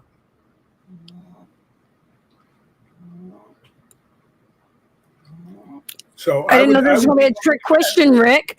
Free spirit. No, I would be willing to bet that anything that a doll is doing, a spirit is doing it with the doll instead of the other way around. Instead of it being trapped inside of a doll. Yeah. By the way, you asked me about Tombstone. I have to tell you a cool story about Tombstone. Yes. I was lucky enough to get into the bird cage with the owner, Billy. And he and I were the only two. We were the only two that were ghost hunting in there. There was a lady that was upstairs that was watching for the upstairs. And I went downstairs and I put my night vision camera up in the poker room, which is downstairs. Right. Now, to describe the poker room, it's very small. And it has the all-time record. There was a poker game going on there simultaneously. In other words, it never stopped for over 8 years. Because every time somebody lost their money, somebody else sat down, right? Well, wow. About the maybe 15 feet away at the most is where the ladies of the evening plied their trade. There's like 3 rooms that, you know, if you got a big score on the table, you could go get a big score right next to it, right? So anyway, as I was walking upstairs, Billy was upstairs. I had my camera on the railing, and I said, "Did you see anybody get killed down here?" Or no, I said, "Did you get killed down here?"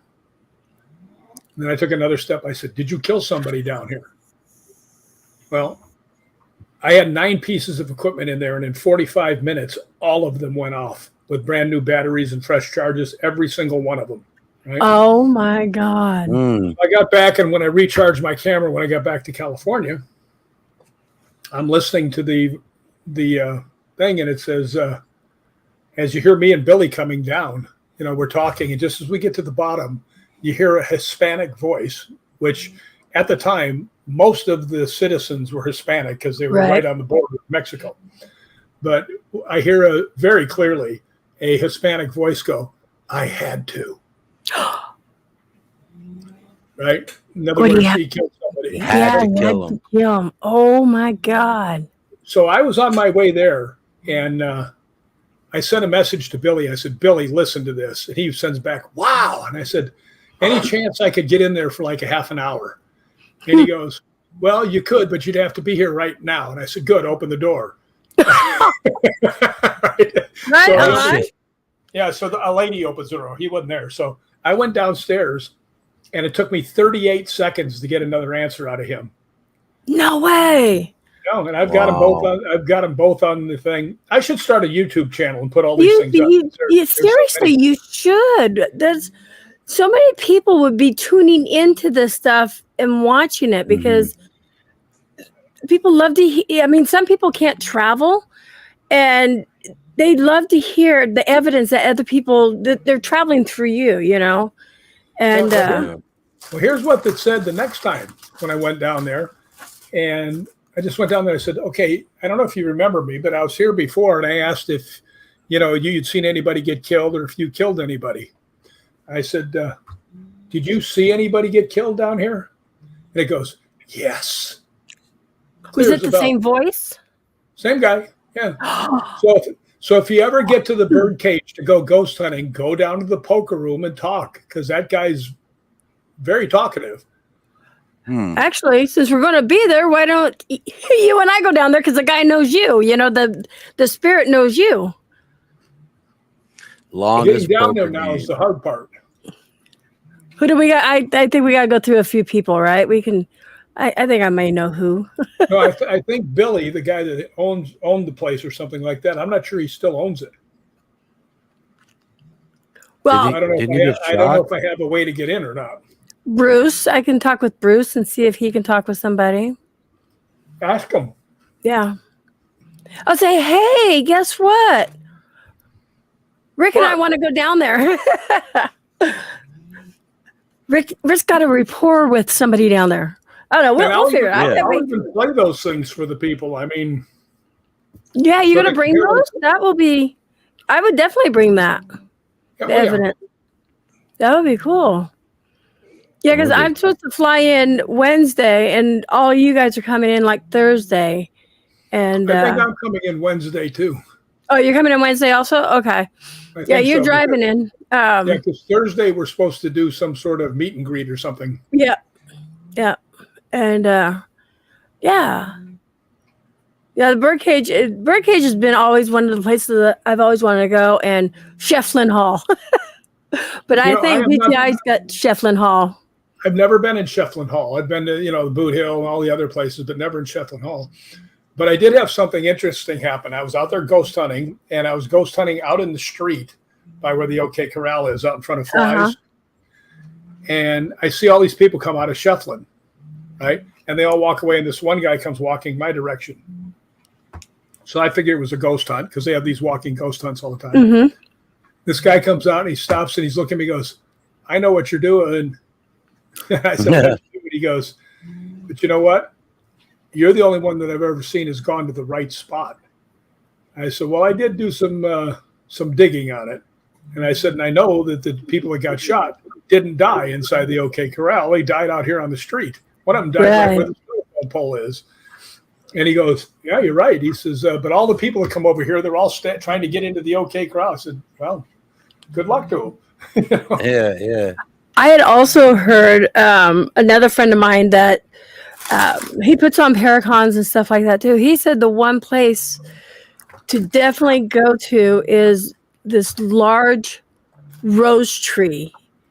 You can actually walk under this rose tree. It's in the middle. I can't remember where he said it was by, but you can't miss it because, Tombstone's really small, but it's this huge rose tree, and there's so much history that happened under it. And he said the meters go off and everything. So I definitely want to check that out.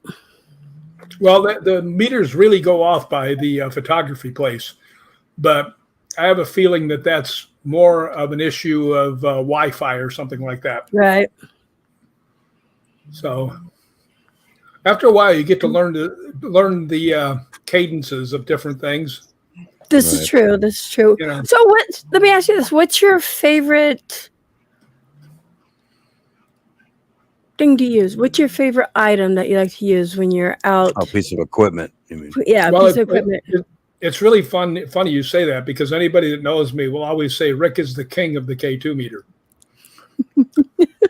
When I was there for the third day at the LAPD museum, I had loaned my equipment for them to use because Susan Slaughter, who had the equipment, had put her stuff in a storage shed and her stuff melted. It got so hot in there. What? So they borrowed my stuff. And when I got there on the third day, I opened up my case and I took out my K2 meter. And Brandon Albert says, "Hey, mate," he says, I used that for 2 straight days. It didn't go off at all. Right? I walked downstairs. I said, "Hey, Walter, are you here?" Bam, 5 lights. And he looks and he goes, "Holy crap." Wow. Wow. I said, I'll tell you what else happened there. When we were there and they showed the Ghost Adventures, we watched Ghost Adventures because it was about the LAPD museum. And there was a thing in there where they'd found out that a lady had committed suicide in the gun range. Right? And I can't remember what her name was. Let's just say Barbara. But Okay. anyway. Barbara sounds good. Yeah, so we're sitting down there down below, and I finally said, "Is there anybody here who passed away?" I didn't want to say shot themselves. Right. That passed away in the gun range. And it goes, "Yes." And I said, "What's your name?" And it goes, "Barbara." I mean, wow. couldn't have been any more specific, Right, just dead on, yeah. Wow. Huh. But what is strange, and I don't mean to sound like, I'm some sort of guru or something like that. No. I do have a lot more stuff happen to me than people. I mean, after they go something with me, go like, "Man, that is ridiculous." I said, "Well, you saw it, right?" And they said, "Yeah, I know. I've never seen anything like that." I'm like, so they're just drawn to you. Yeah. You know why? And I've told people this all the time. The first thing I do when I walk in, I'll say, "Hi, my name is Rick. And I'm here. I'm trying to connect with you." I said, and I have some devices here. I said, "This one, if you come close, it'll light up." And I said, "We can get yes or no answers back and forth, and we can communicate." I said, "I also have a voice recorder. So this is important because if you want to leave a message for a loved one, I'll make sure they get it." Right. And I've never gotten a message from them on the recorder, right. Like an actual message. I hear voices and things like that. But that seems to really work out. Like Brandon says to me, he goes, "They never say my name." I said, "Did you introduce yourself when you got here?" And that, to be honest with people out there, I'll tell you, that really works. I do that all the time. We do that at the cemeteries and stuff. And we do that. A lot of times you'll hear the spirits call out Emmy or "Hi, Emmy." And it does. And you build that rapport up with them. And if you keep going to the same place, they get to know you. As soon as you turn on that spirit box, they're going to say your name. Yeah. So, yeah. And do you take offerings? No, never. Okay. Never. Just because they're on a different plane. I'm on a different plane. I just give them respect. That's all they really want. But I will tell you, the Pioneer Saloon right outside Vegas, I've been there about half a dozen times. And every single time, matter of fact, it's on the back of the book. If you look at the blurbs on the back of the book, there's a girl there named Jo Pettivasi. And she says, every time Rick comes here, you can hear his name called out by the female spirits, and he's been here at least half a dozen times. And it's funny, I'll go in there and I'll go, "Hi, Ruby," because that's the girl who got killed in there, and she'll go, "Rick." Especially Ruby, yes, nice. Yes. That is so cool. So I only have one girlfriend, and she's been dead for 50 years. There you go. She doesn't complain much. No, she's a good girlfriend. No, but it's funny. She'll call my name out every time I get there. That is cool. That is really cool. What's your intake on Ouija boards? Don't touch them. I don't touch them. Okay. I don't know whether they work or stuff, but I will tell you one thing. if you live in a bad neighborhood and you're having a party, you shouldn't just leave the doors open. Oof. Does that make sense? Yeah. That never invite things that you can't see to come in. Well, okay, so it's don't you think like SB7s, anything you can communicate with the spirits? Do you think it's similar? Okay, now the Ouija board's a little bit different. I know when people use Ouija boards because they're already here. You need to go with intent. Board, you're summoning them. That's a hard word to say. Summoning. Yeah. Summoning. Ask them to come over. That's here. Let's just go with Bring them on in. Come on in. Now you can see why I was a stuntman and not an actor, because I can put it. You couldn't do the words. Yeah, no, I was just asking. I mean, I got a Ouija board collection, but have I used them? No. But I'm not afraid to use them, but still. I was just asking because everybody's got different intakes on, Ouija boards, and I respect everybody's opinion and stuff. What about dowsing rods?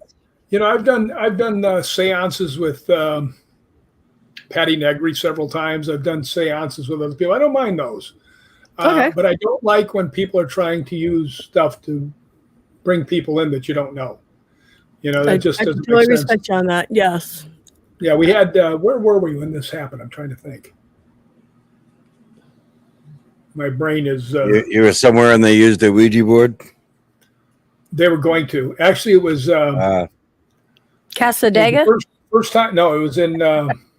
trying to think of the name of the place. It was at a campground in Central California. And it had been all built by all Black people, and it was an all Black community, right? Oh, okay. And when we were in there, we were sitting there around a table, and I don't know why this happened to me, because it had never happened before. And I see in my mind's eye the hallway that's ahead of me, but I can't see the hallway. It's the one going this way, right? It's going away from, so I can't see the hallway. I can see the edge of the door, right?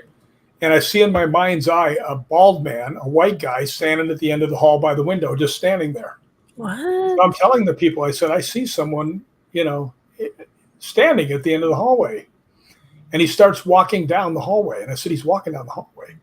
And then the girl who was the psychic, she goes, oh God, I see him, right?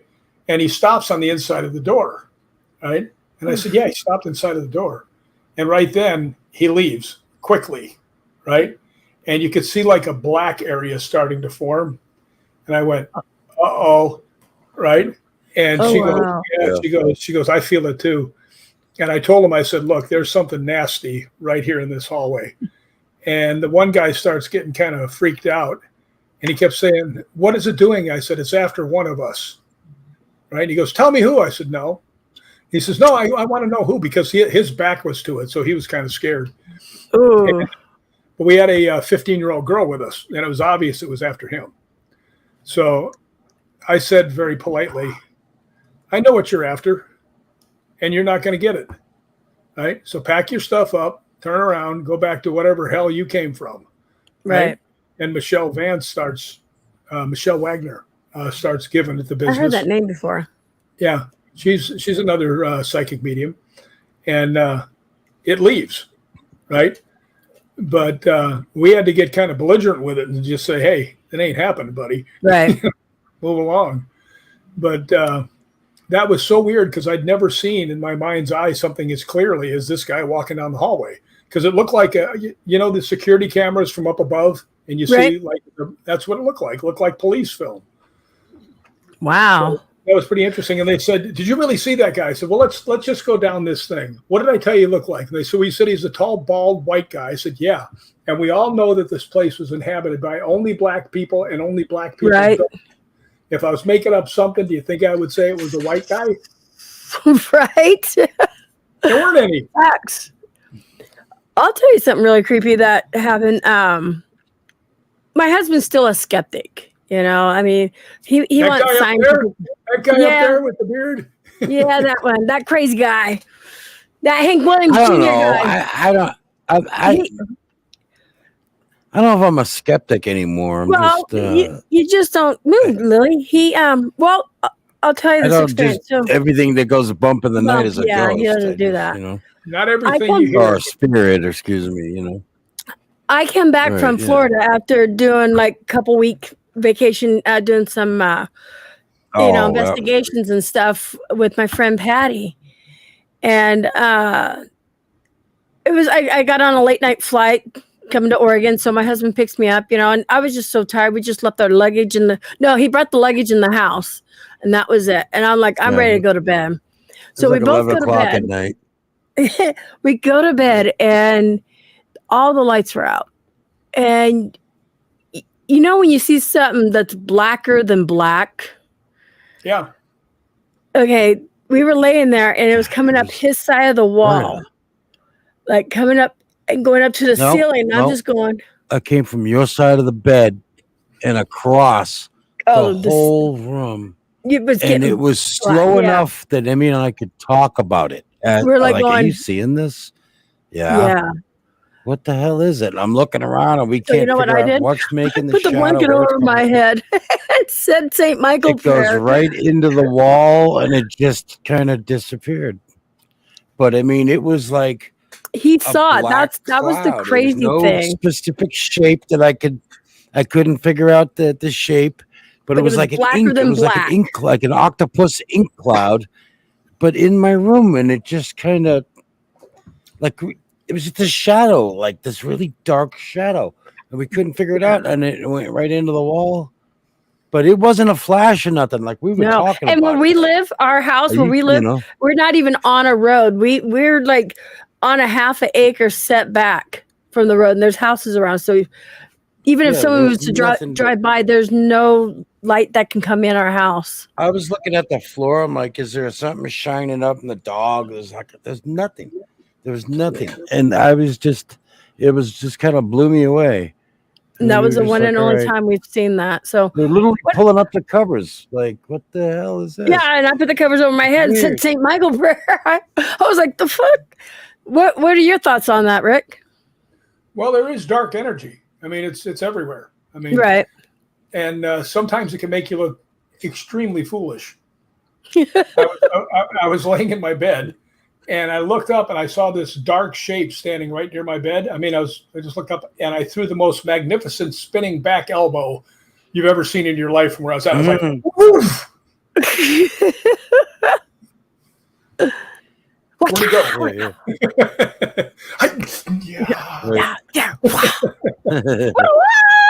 I mean, it was just reaction. I looked up and I saw this shape and I was like, whoop, with the closest thing I had available. So, yeah, there's dark energy and there's light energy. I don't want to say all dark energy is bad energy too, like a lot of people think. It's not. Energy.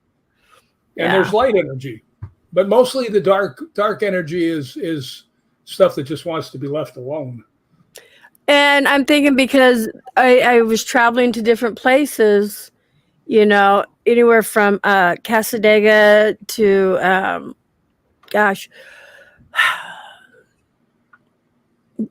Savannah, Georgia. I had to shut my eyes to think. Savannah, Georgia. We were at North Carolina. We also did the ship there. We did a lot of places. So the battleship North Carolina. Yes. Yeah, that was the place that I actually landed and kind of busted my ribs. Was on that boat. Oh no! Yeah, you remember that deck made out of steel or concrete, whatever it was? Yeah. That's when I did a face plant, landed right on my ribs. Oh. And by the way, they say you can't ghost hunt that. You can when they're not looking. Well, we'd actually had the ship for like 12 hours, I think. We were able to, me and some other teams were able to get it. And they let you do it now. The thing is, letting us do it then. I just did it like 3 or 4 years ago. And the cool thing is when somebody else can report pretty much what you saw. What scared me the most, we only did like a 10th of that ship, and we stayed in the That was your most frightening experience. That was my most frightening experience. Yes, I just got done doing the Estes method with Patty, and so there was a camera down the hall aiming at me, and I'm sitting where the sick bay is and stuff, and where the bathroom for them. And I just happened to look up, and through this plexiglass, I see a face looking down at me, and I was able to see like the wrinkles and everything in the face, and I screamed. It would be the best horror movie scream probably ever. I screamed like that, and I get up and I'm mad because I'm like, I thought somebody was playing a trick on me, a joke, and I was like, can anybody get back there? And everybody's like, no, that place is blocked off. I'm like, I just saw a face.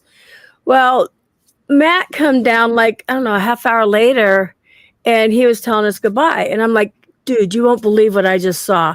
I was telling him about this face. He goes, wait a minute. He goes, was it over here? And he walks over. He goes, was it in this area? I'm like, yeah. He goes, I saw that earlier before anybody even got here. So that was cool that it was clarification that something was there, and I wasn't the only one that saw it. Yeah, it's I wasn't there, but I've been with her for 30 years, and I was like, that was her scared scream. That was a legit something just spooked the hell out of her. That was pure as pure. Yeah.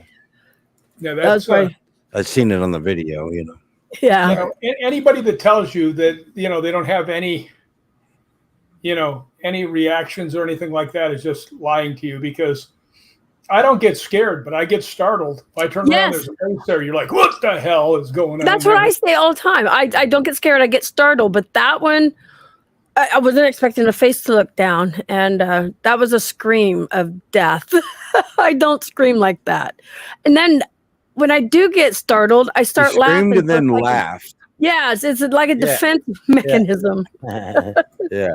Okay, can I make a statement about what somebody said in the comments? Yes. There's a girl in there named Cheryl M. who talks about how the Queen Mary is. Yep. And I went out there with my evil stepmother and her boyfriend, and we stayed overnight there. We were going to go to Catalina the next day, and I had on this shirt, right? And as I'm walking along, people are coming up to me and said, are you going to ghost hunt this place? I said, well, you're not allowed to. I said, but if you're upstairs on the deck, later on tonight, you might see me wandering around, right? By the time I was done, 14 people were ghost hunting with me. Wow. It's like, yeah, a lot of people see it's very popular, right? Trying to keep They're all there doing the same I thing. got a whole army with me. That is cool. Yeah, that happened to us at a cemetery, man. Yeah, I was Oregon's most haunted cemetery. Global Ghost Hunt. So I was doing a live stream, and then these people come up, and it's like, I don't know, midnight. It's dark out, and it wasn't midnight. It was like 9 or 10. It was dark out. These people are walking up, so my husband's like standing there guarding me and stuff, and then they're like, "What are you doing? Are you hunting ghosts?" They were so cool. I was like, "Yeah." And like, they were can you watch? I'll tell you, I did have a experience happen on the Queen Mary. Before my mother passed away, she came out to visit me, and she wanted to stay on the Queen Mary because a lot of people don't know the Queen Mary was a hotel. Right. So I got us a room. We went there, and when we were checking in, there were all these young girls, like high school girls, in prom dresses. No guys, just the girls. So maybe they made them come on different buses or whatever happened, but it was just the girls. Right. And back then they used to have a bakery, right, that you could go and buy stuff from. So we're way down in the bow of the ship, way like 4 floors down and way in the front. And there's nobody down where we're at, right? And my mother asked me, she goes, can you go to the bakery and get me, something to eat? I said, sure. So I open up the door, and I'm standing in the doorway with my back, leaning against the door frame. I said, well, what do you want? You want something to drink too? And I hear behind me what sounds like 10 to a dozen chattering schoolgirls. Yeah, right? And I turn around and look down the hallway, and there's nobody, right? So I, being the intrepid ghost hunter that I am, go scooting down and listen to each door for like 40, 50 yards. There's nobody down there. So you have to believe that either something paranormal happened, or 10 to 12 teenage girls could be silent the rest of the night. That ain't happening. No. But I did get to do the Queen Mary hunt with Dark Zone, which was really pretty cool. We were going through all the different places, and all kinds of stuff happened there. Somebody mentioned, and this is a place I definitely want to go to, Alcatraz. Have you been there? No, I've been invited a couple times, and both times it fell through. Oof. Oh, that had to hurt. You want to ask? I'll tell you the one place I grab some really want to questions go. for the audience. Yeah. Go ahead. No, yeah. Go ahead, Rick. Finish the sentence. Do I want to? Oh, I was going to say. Where would you really like to go? Yeah, is probably 10 miles from me. It's on the way up towards David Oman's house. Oh, okay. And it's actually a place called Wonderland. And Wonderland is actually the name of the street this is on. And it's where John Holmes, the porn actor, and this motorcycle gang, one motorcycle gang, gangsters went in and beat this motorcycle gang to death with pipes. Ooh. And that's, I mean, just bloody as can be. And if there's any haunted place around here, it's got to be that place. When you get beat to death with pipes. Oh, yeah. Horrible. Right? Yeah. There's got to be some energy left there, right? Ooh. Yeah. And one of the saddest things about that place, there's a picture of a guy laying on the bed, right? And on where his eyes go across, there's a dent that goes in probably about 3 inches into his head from where the pipe hit him. It just went. No. Oh, and then you look over, and there's a guy, leaning up against, an office chair with his legs out and stuff like that. And he's covered in blood. And what it sounds like is that he heard the other guy got hit and he ran in to help him, and they worked this guy over. But yeah, if there's any place around that's haunted, I want to go there. Wow. That actually sounds really cool. I'm just like, well, look it up online, and it's amazing. Definitely. Absolutely amazing. Jay said there's people with questions. Go ahead, Jay, find the questions, because I wasn't paying attention. I was grab listening some to Rick. questions from the chat. Well, if we got 19 people in the house right now. If anyone's got a question, go ahead and drop it in the chat, and we'll throw it up for Rick. Yeah. Okay, yes, I know there was other questions. He is a real if anything person. pops up. I can't wait to meet him in Tombstone. There was cool. Stuff earlier, but it was. You got to go back and find it. Yeah, when I put 2 and 2 together that you're going to be there, I was like, I told Bruce, I'm like, I'm going to have him. I'm going to interview him. Like, what a small world this is and stuff. So, and then if you have to walk. Oh, I know. It's a very big world if you have to walk. I will not be. J-Mac, are you? No, J-Mac's not going. No, I'll be going. Well, Rick will be there. He's a speaker. Animals. I just go because I like to meet new people. And I got to go because Rick's got to sign my book. This book right here, you guys. We're going to be giving one of these books away tomorrow at the Wee Woo Show. And I'll send you a link if you want to watch how our Wee Woo Show goes and stuff, so you can see how crazy we are and how we give back to the community. And we just have fun. We really do. And Pam already bought one of your books tonight. And again, where do your proceeds go to when they buy them there? Amazon. Right, but you buy them from Amazon. People buy them from Amazon, part of that money goes to St. Jude, right? Well, what happens is when you have an account with Amazon, they send you checks that go into your account, and then they send you a list of how much money got donated into your account from them every month. So you know how much you got. That's so cool. Yeah. Like, you guys definitely, and it's not that big. It's a nice book. But there was one chapter in here I was reading. What was it? Yeah. I had to laugh. It wasn't just about ghosts or anything. Hold on. There might have been questions early up, but I can't find them because then we started talking. I'm having a search. And Rick is straight up honest, but I know there was about everything. He's okay, there's that one. Where was it? That is one true thing. I am very honest. Yes. Oh, And what question do I find? Oh my god. what question do you find? Okay, there was Yeah, it was a dumb one. women. Hold on. Oh, when it comes to women, I'm the dumbest man in America. Yes. It's true. Tell us about that. That's chapter 6, and you guys, he did say that. All right. Since that, oh my god, this is such a kiss and tell question. I can't do that. I can't even put it up there. I can't even remember what I wrote down in there. They want to know if he. Dabicles wants to know if you ever dated anyone famous. Let's put it that way. There you go. There you go. Oh, was she living? Yes. Or was she a spirit? I'm joking. There you go. Actually, several people that were famous, but I didn't date them because they were famous. No, as a matter of fact, there you go. They asked me out. I didn't ask them. So it was right on. No, I know what the story is. It just dawned on me what the story is. I was working on a movie with a friend of mine who was a studio teacher, and there was an 8-year-old boy that was on the set, and his mother would hang out with me and his name was Rick too, and we were actually at a hospital, so we're all these extras, these young girls all in nurses' suits, which were eye-catching. But I was talking to this one girl, and I never.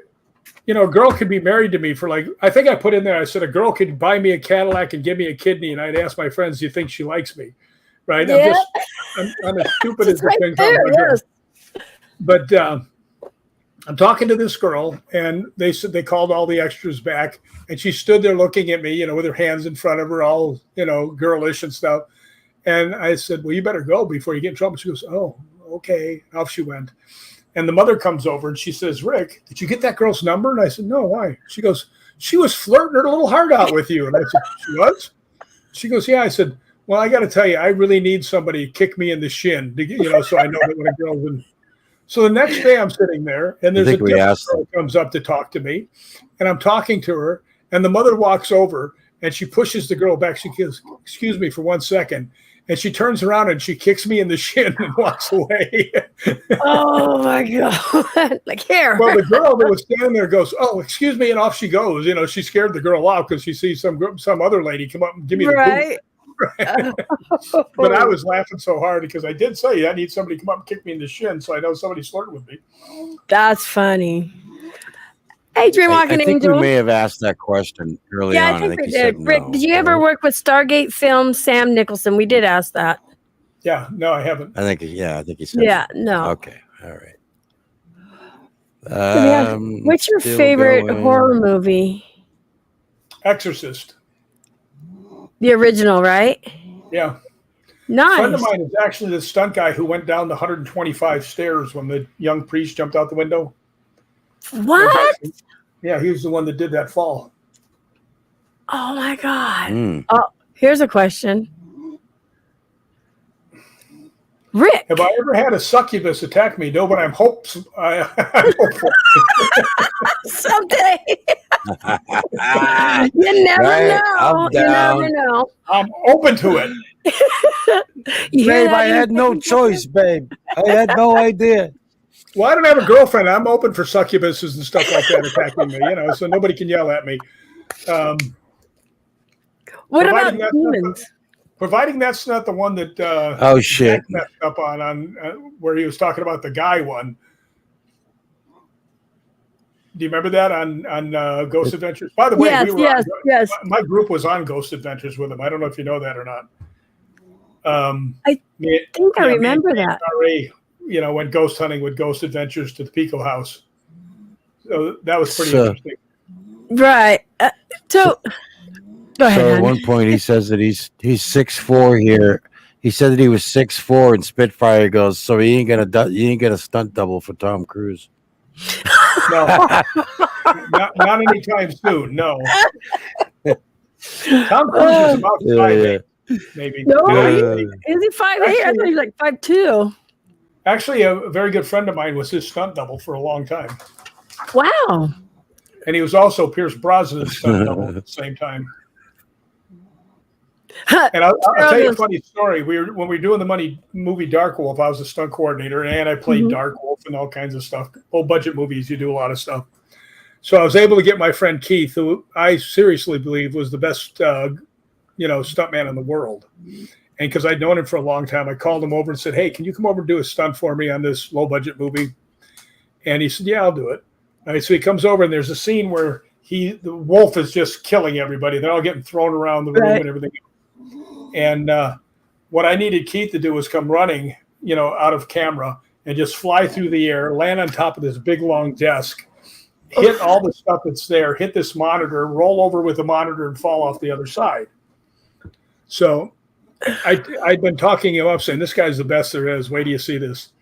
Well, he comes over, and they had they killed everything else, and all the stuff was, all the blood was all over the floor. So they go, "Action," and Keith comes flying, and he goes to jump, and his feet slide out from underneath him from the blood, and he lands on the table. He lands on the table with this part, like this hanging down his legs. There, he just went kind of into the thing. And I looked over at my friend who was directing. I said, "See, I told you how good he is." Right? Everybody started laughing. And Keith was really pissed off. So we cleaned the blood off. Somebody should have done that in the first place. Right. They used the scene where he took that thing out, just because he did not take kindly to not getting it the first time, and he just blasted that stuff. There was stuff flying everywhere. The computer went with him. He went flying off the end of the desk. So, oh my! Oh my! It was pretty cool. Stuff. I'm looking up through here. Good stuff. Have you ever investigated Bobby Mackey's? Have you ever seen a Kate? Have I ever what? Oh, there's one too. I was asking if you've ever investigated Bobby Mackey's. No, I haven't, and I won't. There's a question on the screen. There's a question. Have you ever seen a K2 light up in the wrong direction from yellow to red? Or from red to yellow? I'm backwards. I'm dyslexic. Well, I actually have many things on things where I will be talking and it'll go all 5 lights. And I'll say, "Go back to 1 so we can talk." And it'll instantly go down to 1, go back to the yellow. So, and I've got probably 20 different times that's happened. So, but you can't really make it go because it has to go up to the red to make it come back down to the yellow. So, but I have told it, "Hey, boom, down." Rick, where is Rick? Rick is right here. I live in North Hollywood, California. Near Washington. Yeah. So yeah, he's below me, below Washington State. Parasolo, that's okay. He says, "Hi, Amy J. Mac, Rick in chat. I didn't realize you guys were going live. Otherwise, I would have went live later." It's all good. It's all good. It's good. It's good, right, Rick? It's okay. What is? That Parasolo went live too while we were live. It's all good. Everything's good. Life is good. As long as you're above the ground, everything's good. Right? I think that's what you said to me one day when I'm like, "How are you doing?" You're like, "Well, I'm awake, right? I woke up, right?" Yeah. I'm still around. The ghosts and the ghouls disturb you. That's right. That's right. That's it. It's been a good show. So what? Yeah, we got a few more minutes. I'm gonna, because we started a little bit late.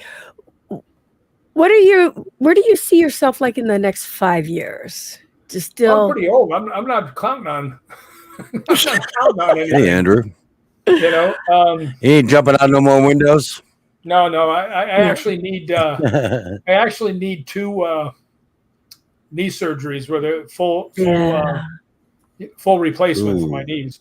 But I still get around pretty good. But I'm too old to be doing stunts. I mean, I might break a hip. Yeah. I hear you on that. Right. But doing more paracons and investigations with people and collabing. I've had a hip replacement, so I can feel you. Well, I'll tell you a funny story. Okay. I was in Scotland and I was walking with Kat Hobson and Laurie Dorsey, and we were looking up at the castle. Now, there's all these little restaurants along the street, and they have these things that are probably 18 inches high, maybe longer, 20 inches. And they're like a cone that keeps cars from hitting anybody while they're eating. Oh, right? wow. Okay. And they're set, they're like a cone, and I'm walking along and I'm looking up and I hit both legs into one of these things and went straight head first over the top. And just splattered into the concrete, went bam. Oh, don't be the laugh. And what was so funny when I hit the concrete? Let me shut up. No, I thought I was dead because I levitated. Ashtray. Right? I actually levitated and I thought, what the hell? And then I realized it was all the Scottish people grabbing me and lifting me off the ground. Oh, Jesus. The whole crowd of people just went. I walked into an ashtray like that. Yeah, he walked the ashtray. I laughed.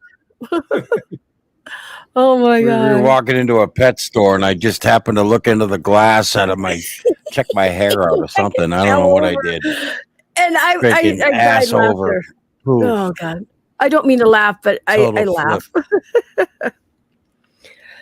I actually tripped over a flight bag that was full of books at the Paracon in Vegas. Oh. And I just went flying face first into my booth, and all these people come running over. And I'm sitting there on the ground laughing, right? and they said, what are you laughing about? I said, well, I was just thinking of all the people in here. Which is the person that you would vote to have fall over? This guy. Oh, that's so funny.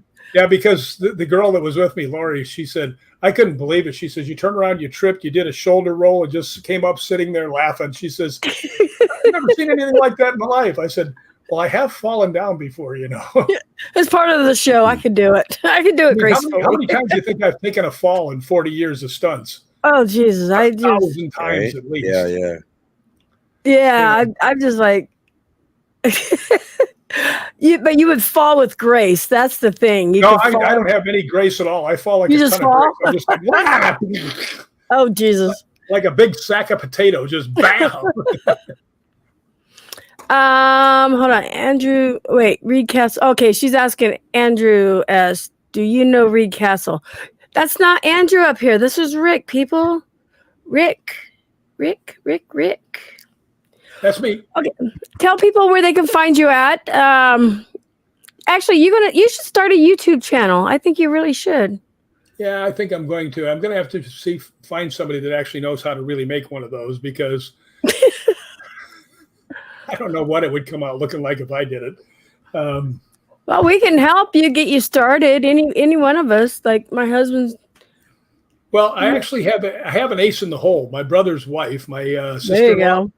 Is like really, really good at it. Right. So nice. She's really good at a lot of stuff, actually. Well, there you go. Yeah, definitely get you one started, that way you can share a lot of your clips from recordings and stuff. I think people would really like that. There are a lot of them. Okay, people in chat, put a 1 in chat if you want Rick to start his own YouTube channel so you can hear the voice recordings he has picked up in the past. A lot of video too. And videos. There you go. He's got videos. Definitely. Pictures and all kinds of stuff. Oh yeah. So you got a lot to share. Yeah. Yeah, it's oh yeah. Well, I've been doing this. I know J Mac, you probably won't believe I'm this old, but I have been doing this for 57 years. Oh wow! I think I have more ghost hunting experience than anybody in the world, probably. Because John Zaffis has been doing it a long time, and he's like at 45 years. Right. Wow. Yeah. Yeah. So see, there's ones people are talking. Yeah, definitely. Hey, Canadian Witch. Welcome, everybody. I mean, especially with winter. There's a ghost at my dad's house. But I don't dare tell them. They'd move and I'd investigate in the house. I'll come investigate with you. That's cool. Well, if he hasn't noticed by now, he's got no problems. Right? Yeah. Right. Okay, before we go, cool. Do you see them all the time, or do they come up and talk to you, or just when you go to places to investigate? Well, I will see shadows a lot. I will see full body apparitions, not all the time. Obviously, I've probably seen 4 or 5 in my day. I get a lot more voice than anything else. Okay. You know, where they actually talk to me, and my one piece of equipment that I use everywhere. Matter of fact, a friend of mine said the other day on a show, he said, yeah, and Rick will have his K2 meter, and he says, you know what, you could throw him on the bottom of the ocean and he'd still get 5 lights. Oh my. Thank you, Angel Craft. That's good. Do you hear difference between like a trickster or just a spirit? Do you ever get anything like that? Not so much, but I have had, and I hate to even bring this up, but I actually have had a couple of very dark spirits where I've had to go face to face with them. I mean, I actually blew up one night and went out and just called him out and said, "Show up, you dirty son of a bitch! I'm sick of you." And the only reason I did it is because I knew he had some backup. And it was interesting because these 2 girls had come over. They were twins, and they wanted to use my SB7 box and stuff. So they've got 2 pieces of paper out. They're writing down everything it says. Now, you guys ghost hunt. SB7 doesn't say that much, right? Mm-mm. This thing is saying word after word after word after word for over half an hour. And I'm in here right where I'm at right now, and just letting them go. So finally, I go in there and I said, "All right, I need to ask a question," because I'd been seeing shadows, white shadows going through my apartment. And before I had seen black shadows, and when I had the black shadows, this big black thing showed up in front of me, which I knew was, I hate to say this, but it was demonic, you know, because they're not that, you don't run across them that often, right? And that was the first time I did, and I'd been doing it for over 50 years. But it was obviously what it was, right? Because I get people all the time say, "Well, I have a demon in my apartment." I said, "No, you don't." They say, "How do you know that?" I said, "Because if there's a demon in your apartment, it'll get right in your face." Right? I said, and that's what it did with me. So, but I'm sitting there and I asked the XB7 box because it's talking. I said, you know, I know about the black shadows being the bad guys. I'm starting to see all these white shadows coming through. What is this? Right? And it says, I mean, it was so cool. It says scent protection. And the one girl goes, and the one girl goes, "Well, are you good or bad?" And it goes, "Loving." And I was like, the good guys are here. Right? Wow. So that night I heard the noise outside again, and I opened up the door. It was like 2 a.m, and I just said, "All right, you big black son of a bitch." My neighbors probably thought I was some kind of racist, crazy person. I said, "Show up, right? Show up right now. I'm sick of you." You know, David. David, I've been talking good stuff about your house. Look who we have in chat. Welcome, David. Hi, David. But yeah, I went out there and I told him, I said, you know, make yourself known or get lost. I said, you won't do anything because you know I'm not alone. And it's never come back. Wow. Yeah, I say all the time on a lot of things. David Oman's house is one of the most haunted places I've ever been. That, you know, I want to go to his house. He said he invited me, so I definitely want to go check it out. Yeah. You'll have you ever seen the lights like flash like from above, like inside of a room, like it's almost like somebody sets off a camera flash. Yeah, actually, like Emmy and I have had that a couple times. I'm like, yeah, it blew me away. I couldn't understand it. I actually saw that happen down at our house in Texas.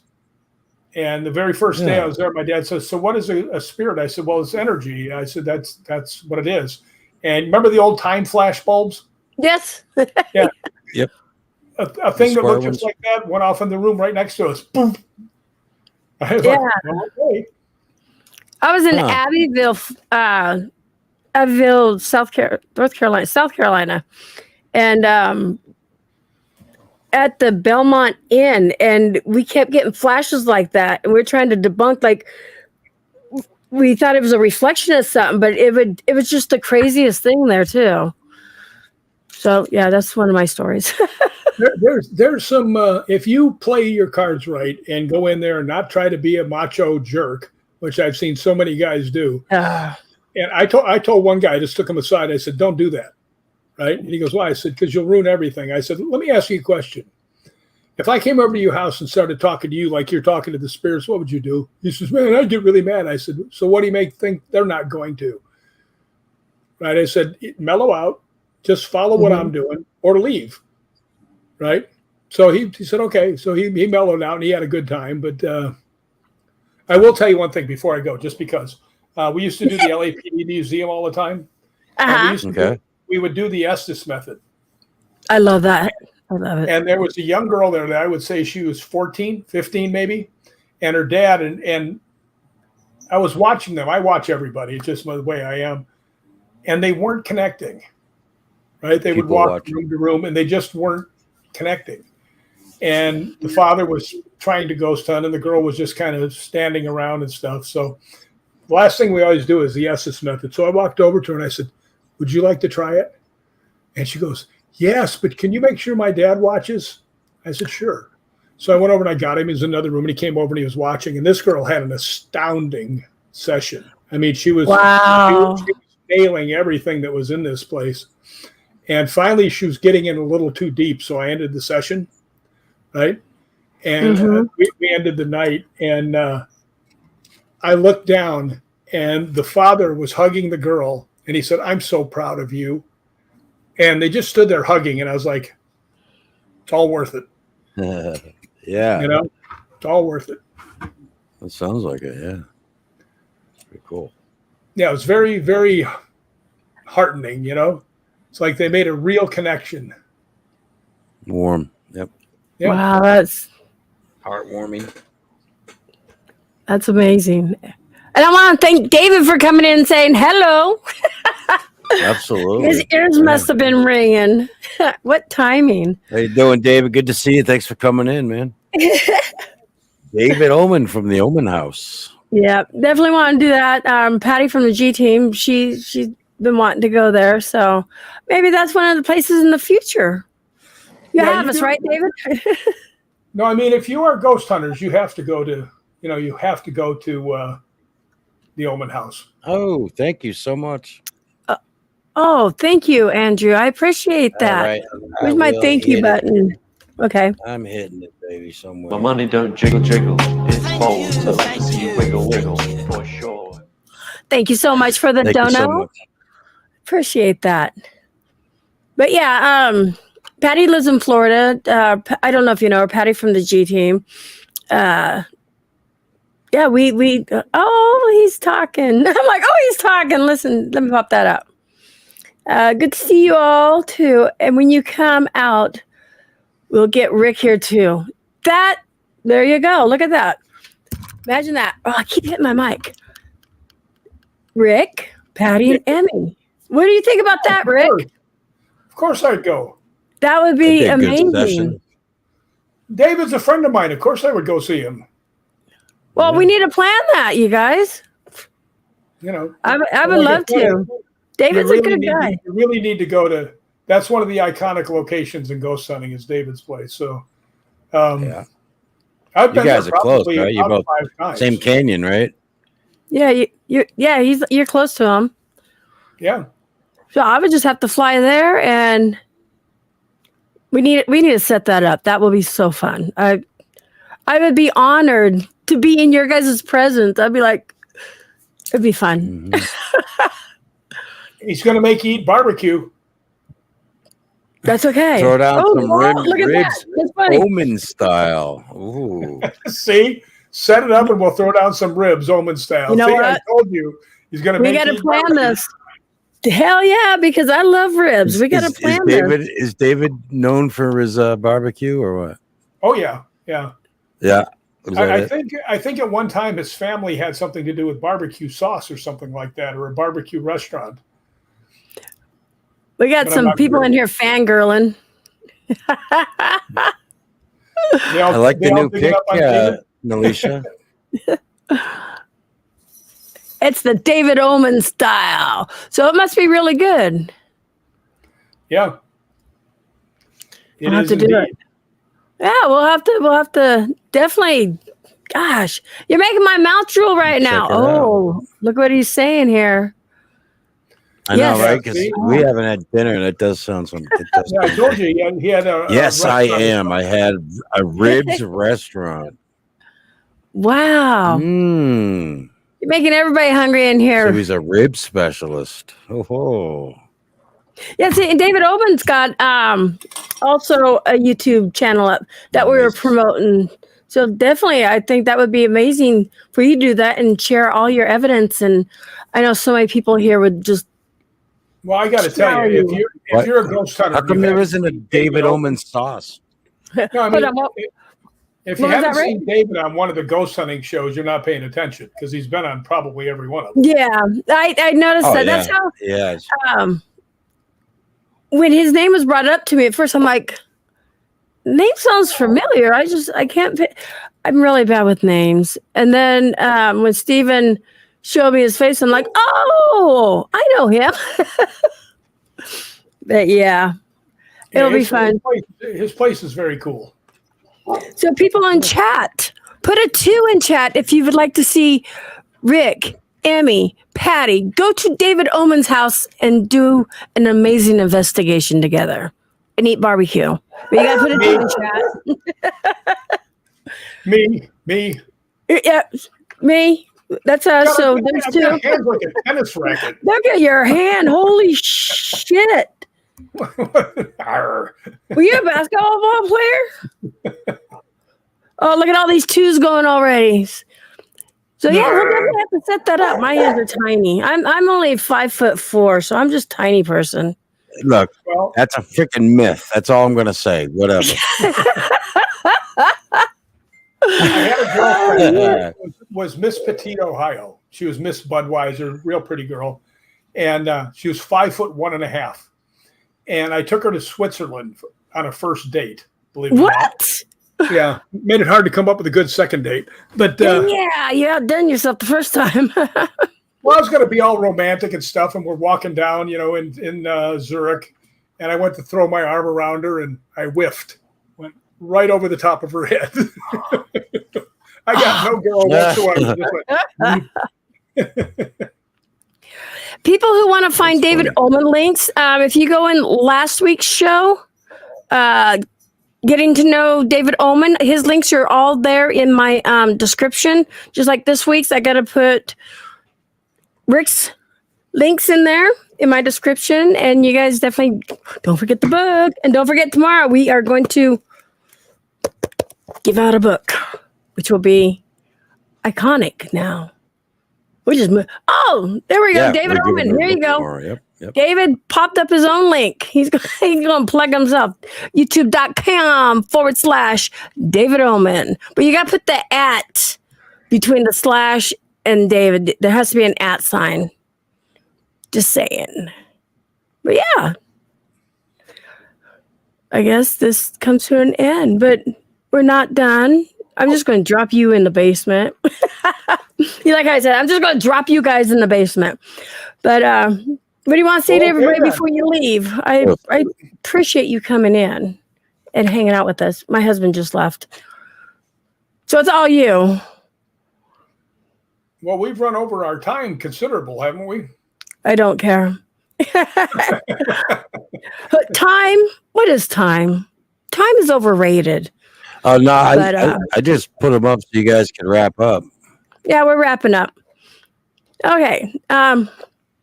Rick, thank you so much for coming in, talking. I can't wait to meet you in Tombstone. I'll bring the book. I'll bring the marker. Get you a little autograph. But yeah. It's been a pleasure talking with you, Rick, by the way. You too, man. Even though you picked on me as soon as I came on. It's been good. Oh, my God, he did. Oh my geez. God, the first joke out of my mouth bombed. Yeah, it was off camera, thank God. So. That's okay. Yeah, and he had that stone face. Yeah, like that. He was like, You had that stone. Oh, yeah. And I was like, yep, that didn't work. See, Emmy had been, oh, never mind. I kind of want to tell her because it was kind of funny. What did I do? It was funny that it didn't work. Huh? He said I was old. What did you do? Yeah. Why tell people what you did? This way it shows your. Emmy sent me a bunch of pictures because we're interviewing this gentleman. Check him out. I'm like, okay. So I looked up some stuff, yada yada. Gentleman pops up. I'm like, Emmy, this is his dad. Who's the guy that we're supposed to interview?